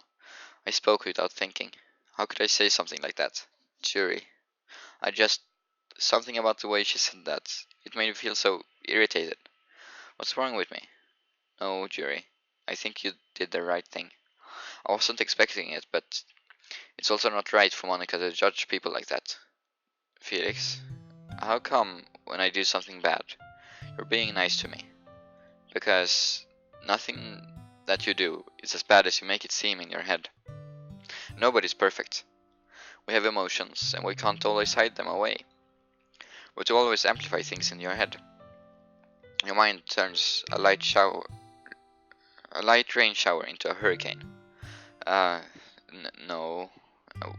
Wouldn't you hate me for something as terrible as that? Why would I hate you? I can't hate someone for having emotions. What kind of friend would that be? Would do that? Friend, you say? Yuri lifts her head. Felix, I really like being friends with you. Thanks, Yuri. I like being friends with you too. I feel kind of awkward saying something like that, but I'm doing my best to help Yuri feel better. Anyway, yeah. Shall we go? Yeah. You and I walk to the nearest water fountain. Once we fill up the water pitcher, we return to the classroom. Felix, do you like oolong tea? Yeah. Anything is fine. Very well. Yuri sets the temperature on the kettle to 200 degrees. Now it's time to get the teapot. You really do this properly, don't you? Of course. I shouldn't do any less when I'm making tea for others, even if I'm not an expert on tea or anything. In that case, you'll only be even more impressed. Perhaps I will. Yuri fetches the teapot and begins measuring the tea leaves. To my surprise, she even starts humming a little to herself. You must be in a good mood now. Is that so? I was letting it show. And you noticed. I was doing a bit of thinking, and I decided I would try expressing myself a little bit more. It turns out it's not very hard for me to do. When it's you who's around anyway. That's great, Yuri. Just don't push yourself too much. You're always worrying about me, Felix. It's very endearing. Yuri wasn't kidding. I don't even know if I can keep up with this. I watched Yuri pour a cup of tea for each of us. Felix, I have another request. Do you mind if we sit on the floor today? Yeah? Why is that? It's a little bit easier on my back. I can read with my back against the wall, rather than bending over at my desk. Sorry, I didn't realize. No worries. I just have a back pain fairly regularly, so I do my best to manage it. Is that so? I wonder where that is. It's most likely because of your posture, right? Always hunched over like that while reading. Yes, I have terrible reading posture. So that's why we should sit on the floor. Fair enough. I'll go ahead and get the book. I retrieve the book from my bag. I have some chocolate as well. It's a bag of small chocolate candies that I kept hidden from Sayori's candy radar. I take it since it'll go well with the tea. Jure and I sit against the wall, teacups at our sides. As if in sync, we assume the same reading position as last time, each holding one half of the book. Except this time, our bodies are even closer together. I can't see it too well. Jure slides closer until our shoulders are touching. How am I supposed to focus on reading like this? Jure was always kind of cute, but when she's being less apprehensive, it's almost more than I can handle. Your teacup. Yuri hands me my teacup, holding it with my hand. What? Holding it with my hand, that's not holding the book. I end up in a position that makes it even harder to focus. Because now I need to worry about making sure I don't accidentally touch her chest. Meanwhile, Yuri hasn't noticed a single thing. She wears her intense reading expression, and I can only assume the world around her has faded away. I use all my willpower to focus on reading. After a few minutes, I finally manage to relax a little. I Put the teacup between her legs and fumble with the chocolate wrapper. Ah, sorry. I briefly let go of the book to finish opening the wrapper. You can have as much as you want. Ah, that's okay. I won't take any. Yeah? Are you sure? Well, if I touch it, then I might get smudges on the pages. Ah, you're right. I didn't even think about that. My bad.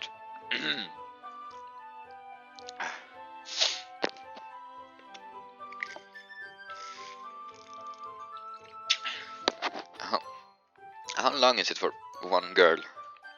Because my throat really doesn't like this. No need to apologize. I'll hold the book, okay?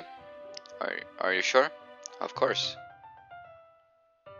Yuri opens the book with both hands.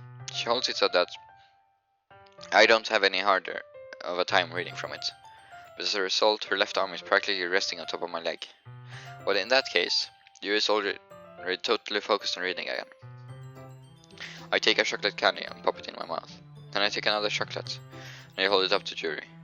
She doesn't even look away from the book. She simply parts her lips as if the situation was completely natural.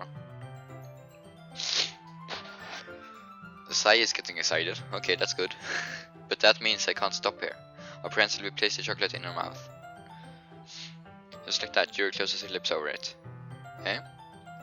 Yuri's expression suddenly breaks. Did I just... Yuri looks at me like she needs to confirm what just happened. Felix? Sorry. I guess I shouldn't have done that. That's... Well... You were just helping. That's something that friends do. Right? I mean... No, not really in this kind of context, but... Yeah. That's all it was. Yeah. Then... You don't need to stop or anything. I see. The situation has gotten really tense. Yuri tries to return to the book, but I can't tell by her expression that she doesn't... That even she can't focus now. My heart is pounding. I nervously take another chocolate between my fingers, but this time Yuri's eyes meet mine. How did it even come to this? Yuri doesn't avert her gaze. I notice her chest rising and falling in the rhythm of her breaths. I raise my arm. Like before, Yuri parts her lips, but it's different this time. I take the chocolate and place it in her mouth. I feel her hot breath on my fingers. Okay, everyone. Okay, that's... Okay. Yuri jolts back. It's time to share poems. Felix, you can help Yuri put away the tea stuff, right? Yeah, of course. Okay, thanks. The spell is abruptly broken. I'll take care of the cups. Yeah. Yuri picks up the teacups from the floor.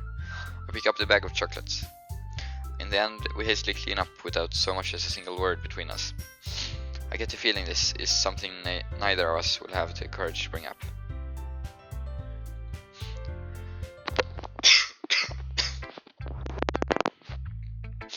And Yuri.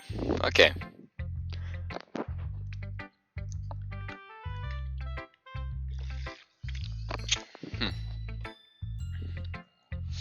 Felix, your writing has only improved these last few days.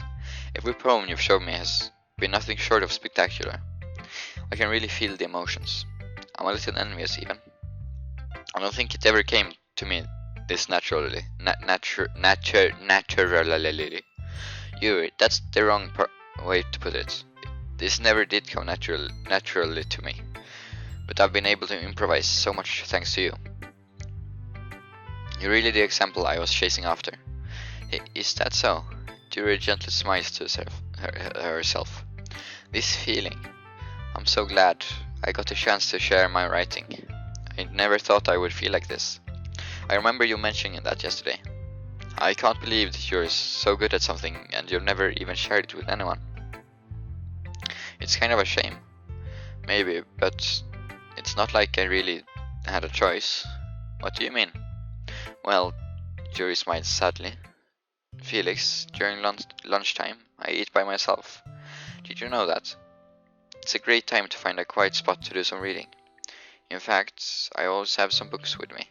You could say I really enjoy reading. Well, that's one way to put it anyway. But books are so full of amazing and inspiring people. People you want to fall in love with, or people you just know would make a really good friend. Cheerful people who always put a smile on your face, or deep thinkers and problem solvers who discover the mysteries of life. So when you look at it that way, I'm surrounded by friends every day, you know? And those friends don't laugh at me. They don't tease me for spacing out all the time. They don't make fun of my body type. And they don't hate me for acting like I know it all. People to say that about you? I'm not a know-it-all, Felix. It's the opposite. I don't know anything. I don't know how to talk to people. I don't know how to make people see me as normal. I don't even know how to make myself happy. I have all these feelings, and all I can do with them is read and write. But it wasn't until now that I started sharing it with you that I really understood what I was missing all this time. But I haven't really done anything. No, that's wrong. Just being patient and respectful. That's really important to me. I know I'm a difficult person, Felix. I speak too slowly. I second guess myself all the time. I read too deeply into things. But every time, you've always treated me just like anyone else. It's so rare that I feel comfortable with myself when I talk to others. But that's why every time I talk to you, I just feel really happy. I see. Well, I treat you how you deserve to be treated, Yuri. And if other people don't see it that way, then screw them. I mean, I joined this club hoping I would make friends. And I would say I've had at least one success, wouldn't you? If you put it that way, yeah. We really are friends now, aren't we? Yuri puts her head into her hands, but this time she's smiling as she does it. Do you want to show me your poem? Yeah, I do. Let me get it for you. Okay. Beach.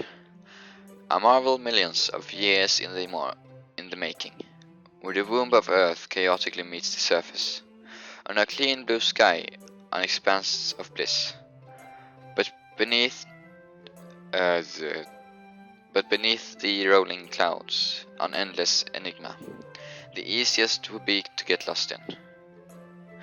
Is one where everything can be found. One can only build a sandcastle where the sand is wet. But where the sand is wet, the tide comes. Will it gently lick at your foundations until you give in? Or will a sudden wave send you crashing down in the blink of an eye? Either way, the outcome is the same. Yet we still build sandcastles.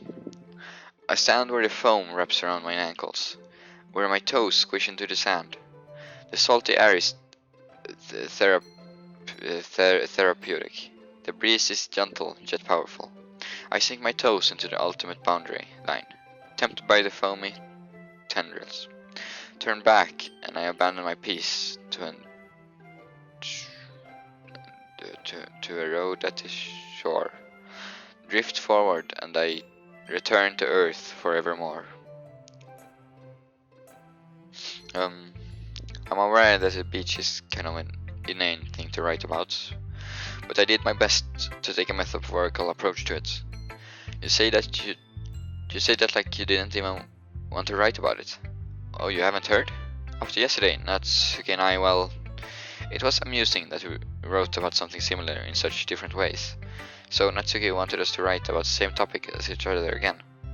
I suppose to be able to compare to the differences in our writing styles or thought processes. Anyway, it was her idea. Knowing her, it's no surprise she wanted to do something like that. She probably just wants to show up. It's not like having a particular interest in her writing style. I just went with her request. But, well, I suppose it's not bad to write about something simple on occasion. It can be refreshing, you know? It's good for me to calm my thoughts once in a while. Yes, I'm still at it. Yes, and my throat is slowly dying.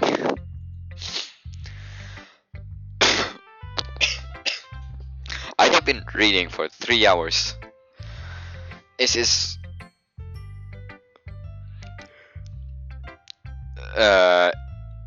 Yes, I have done the Easter egg.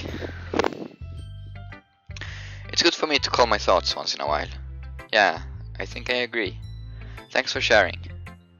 That's part of an Easter egg. So I mean, meh. That one. Meh. I guess you really haven't learned anything after all. Honestly, I don't know why I got my hopes up in the first place. What? I didn't think this one was that bad. What did I do? Poems don't need to be all deep sounding to express something. It's going to just sound like you're forcing it unless you really don't suck at it. Honestly, don't bother trying to write poems like this until you're on jury's level. Natsuki stops short all of a sudden. Don't tell me, eh? You're not just trying to impress the jury, are you? What are you talking about? Keep your voice down. You know jury would love this angsty. Just because she's a talented writer doesn't mean looks like I'm in trouble. I somehow struck a nerve. Thought what I did is beyond me. I am so done with you. Natsuki shoves the poem I handed her over to me. Take your stupid poem. If you wrote it for someone else, just don't show it to me. Ouch. This is what I get for letting a younger girl step into my business. Unless I was a mind reader, I was destined to be a world of pain from the start. At least Natsuki wasn't really the girl I was trying to impress in the first place. Now Monica. Hi Felix. Have you thought about what you want to submit to perform at the festival? Well, being in this club is one thing, but performing in front of a bunch of people, I'll have to give it some more thought. Okay, no pressure. But whatever you do, I'm sure it'll turn out great. It will also make me happy to see. Anyway, let's take a look at today's poem. Sure. I let Monica take the poem I'm holding in my hands. This one's good. It feels like you're not only getting more comfortable with your style, but the imagery is getting better than the last one I read. Just wondering, but have you been finding inspiration in Jury's writing style? I guess so. You can't deny that she's talented. Yeah, totally. I think her poems are the most romantic. That's the best way to describe it. She's like a totally different person when she picks up a pen. I noticed that too. When she's talking about literature, it's like a light turns on inside her. Sadly, it's hard to get much personal conversation out of her. Trust me, I've tried. Who knows what goes on in that head of hers? I hope you don't mean that in a bad way. No, of course not. I just meant that I wish she didn't keep so much to herself. But still, defending her like that. You must be pretty into her, eh? You completely misunderstood. Calm down, I'm kidding. Besides, I'm pretty sure she's already got a boyfriend. Wait, really? Yeah, a fictional one anyway. Monica kind of whispers the last part to me. Just a hunch, but well, there's not really anything wrong with that. Oh, well, I know. I was just saying. Anyway, I'll share my poem with you now, alright? Alright.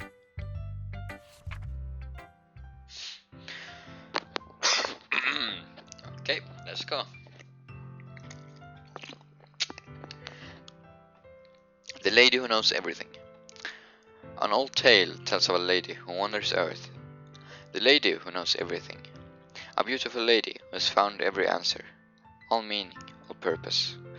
And all that was ever sought, and here I am, a feather. Lost adrift the sky, victim of the currents of the wind. Day after day I search. I search with little hope, knowing legends don't exist. But when all else has failed me, when all others have turned away, legend is all that remains. The last dim star gleaming in the twilight sky. Until one day the wind ceases to blow. I fall and fall and fall even more, gentle as a feather. A dry quill, expressionless. But the hand catches me between the thumb and the forefinger. The hand of a beautiful lady. I look at her eyes and find no one end to her gaze. The lady who knows everything. knows what I am thinking. Before I can speak, she responds in a hollow voice. I have found every answer, all of which amounts to nothing. There is no meaning, there is no purpose, and we seek only the impossible. I am not your legend does not exist. And with a breath, she blows me back afloat, and I pick up a gust of wind. That was beautiful. You know, I feel like learning and looking for answers are the sort of things that give life meaning. Not to get philosophical or anything, but it was kind of on my mind, so that's what I wrote about. I see. And I never really put much thought into it. In a way, it's almost paradoxical, because if we had all the answers, wouldn't the word start to lose its meaning? No, there's one thing I noticed. It seems like everyone in the club prefers writing about things that are more sad than happy. Are you surprised? I mean, if everything was okay, we wouldn't really have anything to write about, would we? Humans aren't two-dimensional creatures. I think you'd know that better than anyone. You mean one-dimensional? Yeah, that. Anyway, here's Monica's writing tip of the day. Are you ever too shy to share your writing because you're afraid it's not that good? It can be really disheartening to get a lukewarm response to something you put so much effort into. But you find other people who enjoy writing, and sharing becomes a lot easier. Because instead of just telling you that your writing is good, or okay, or bad, they will want to focus more on everything that went into it, and the thing you can work on. It's much more encouraging that way, and it will make you want to continue improving. It's almost like having your own little literature club, don't you think? That's my advice for today. Thanks for listening.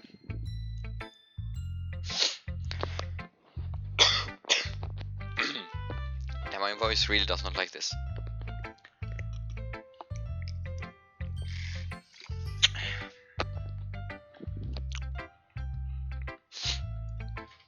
Okay, and so we continue with Sayori. It's nice, I guess. Come on, I can already tell you don't like it. Well, you don't need to worry about what I think. After all, you wrote this for someone else, didn't you? Probably Jury. Eh? I didn't write this for anyone specifically. Maybe. That's not really what I meant though. But it's okay. You're making new friends, just like I was hoping. It makes me really happy. And you're happy too, right? In this club? Well, of course I am. Good. That's all that matters to me. Thank you, Felix. Sayori. Is there something wrong? Huh? No, nothing. I'm just a little tired today. Alright. Just tell me if you need anything. I will. Don't worry about me, okay? You can go play with everyone else now, if you insist. Yay! I'm gonna go home a little bit early today. Sayori, tell Monica I wasn't feeling well, okay? I'll see you tomorrow. Before I can say anything else, Sayori cheerfully walks out of the classroom, humming to herself. Okay, you three. We're all done sharing poems, right? Why don't we start figuring out... Hold on a second. Is it just me, or did you say something strange just now? Eh? Something did sound a bit unusual. That's right. You deviated from your usual catchphrase when addressing the club. Catchphrase? I don't have a catchphrase. Jeez. Why is the mood so weird today? Look, even Jury isn't immune to it. Stagnating air is common foreshadowing that something terrible is about to happen. In your books, maybe. Look, the only thing different is that Sayori isn't there. It seems you're right. Sigh. Sayori always helps lighten the mood a little bit, doesn't she? It's almost like everyone's balance is thrown off a little when she's not around. Where the heck did she run off to anyway? I thought she just wanted to pee. That's okay, please show some decency. Oh, come on. She actually wasn't feeling too well and went home early. Is that so? I hope she's alright. Seriously? Of all the times to not go home with her, you picked the time she's not feeling well. So much for you two being all lovely-dovey. No. First of all, stop misunderstanding my friendship with Sayori. And second, she's kind of been avoiding me today, so I didn't want to force it. Oh? That curious expression coming from Yuri, of all people. Calm down, guys. I talked to her earlier, and everything is fine. What did she say? Anyway, we need to figure out the rest of the festival preparations, so let's decide what everyone will be doing this weekend. I already know what I'm doing. That's right. Natsuki will be making cupcakes, but we might need a lot of them, and different flavors. Can you handle that all by yourself, Natsuki? Challenge accepted. And as for myself, I'm going to be printing and assembling all the poetry pamphlets. Zoro will be helping me design them. And as for Yuri, you can... guys, can you help me come up with something for Yuri? I'm useless. No, that's not it at all. You're the most talented person here, you know? Now Natsuki's pouting too. Jeez, even I can tell now.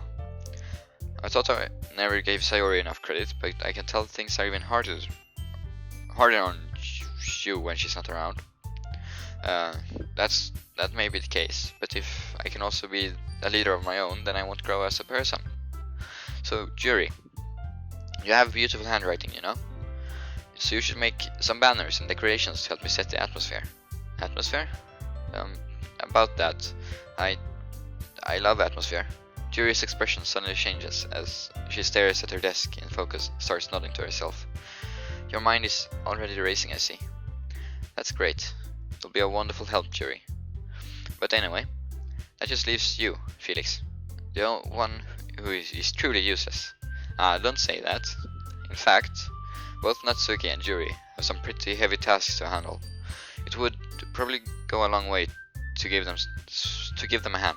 You could probably always help me out as well. I would be really appreciative of that.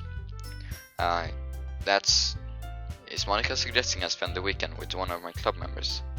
How on earth are they going to respond to a suggestion like that? I suppose I wouldn't mind a bit of help. Well, even if you don't know how to bake, there's always some dirty work to give to you. It's not like Monica's going to give me a choice, and you shouldn't be sitting on your butt anyway. Natsuki tries to mumble a bunch of excuses like that. If I recall, Natsuki, you mentioned that you would like to handle the baking on your own. Felix may not like to be around if you only make him out to be a nuisance. So therefore, he may be more suited to assisting with the decorations. Hold on, I never said that. How hard could it be to make a few decorations anyway? Sounds more like you're just making excuses for Felix too. What are you saying? It will be extremely meticulous work. And baking isn't. Just what do you think? Guys, let's settle down for a moment. In the end, I think it's up to Felix to decide what he'd like to contribute. Besides, he hasn't really gotten a chance to spend any time with me yet, you know? So I'm sure he's interested in. You literally just said. I'm surprised as well. Sorry. I was just saying, no? Jeez. Can we just settle this already? Yeah. Felix, you're okay with this, right? In the end, it's up to you. Of course. Very well. In that case, everyone looks straight at me. But of course, I'm going to go with saving. And then picking Jerry. Well, I'll probably be the most...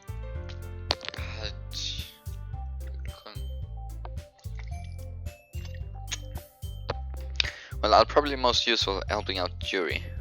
Me? Are you serious? Why would you... Natsuki, I can already tell you're about to say something mean. No, I was just saying. Oh. So you'll be helping Yuri then, Felix? Yeah, that's what I'm going to do. I'm glad.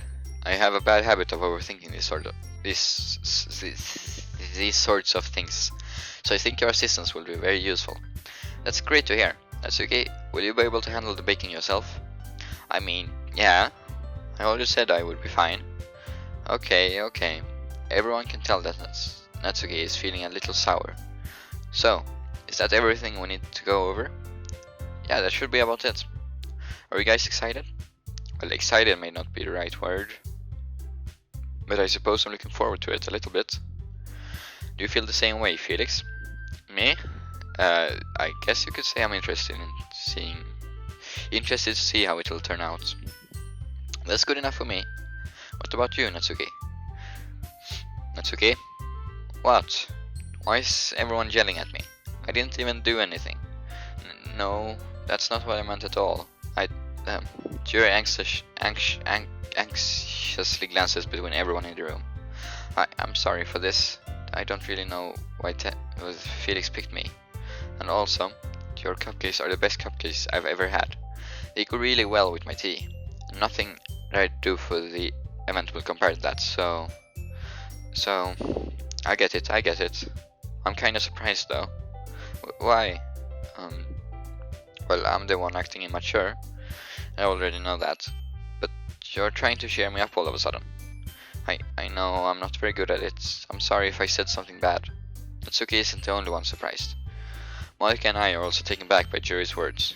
When she already has trouble with words, trying to cheer someone up must be far out of her comfort zone. But I begin to understand. Yu was trying to sound like Sayori. Even if it didn't work perfectly, I can tell that she tried to say something Sayori would say at a time like this. Because Sayori always helps everyone smile and feel good about themselves. No, I kinda appreciated it. I'm sorry for making a big deal out of nothing. But I'm going to say this. You better bet that my cupcakes are going to be the best part of the whole event.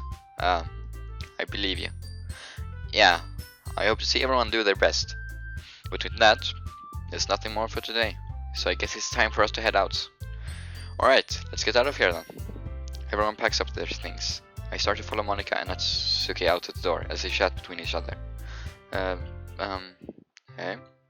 I turn around. Sorry, I realized that I don't have any way of contacting you this weekend. Oh, you're right. I can't believe that slipped my mind. I should give you my phone number? I think that would be the best way, yes. Alright then. You and I exchange phone numbers. Okay. Then I'll be stopping by your house on Sunday. Yeah? My house? Is that a problem? No, not at all. I just thought that I would be the one going to your house, since I'm the one helping you. I suppose that makes sense. But if you don't mind, I think I would prefer going to your house. Alright. In that case, it wouldn't be a problem. I decided not to press jury for a reason. It's not like it should matter either way, so I just need to make sure my room is clean. I hope I managed to make myself useful in some way. I'm not nearly as creative as you are. Don't underestimate yourself, Felix.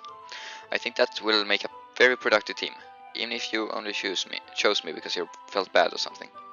Wait, you don't actually think that, do you? I don't know.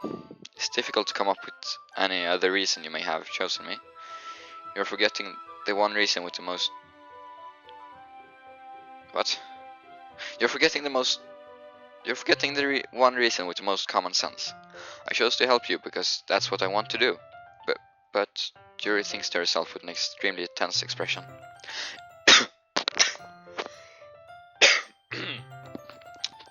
Sorry for that. Yuri, you're overthinking this. You wanted me to point out when you're overthinking, right? Eh? I didn't realize. I'm telling you, I want to. That's all there's to it. Do you believe me? Yuri thinks really hard again. She looks straight into my eyes for a long while. I believe you. As if it took her tremendous effort, Yuri finally says that and relaxes her expression. And I'm really looking forward to Sunday.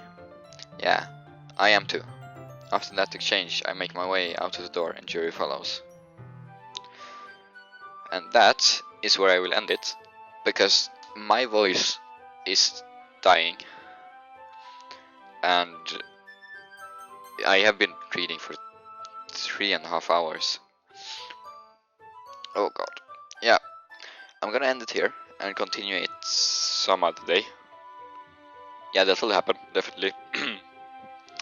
Yeah. So thank you all for watching, and wait, what? Yeah. I'll continue it some other day, possibly tomorrow, probably not.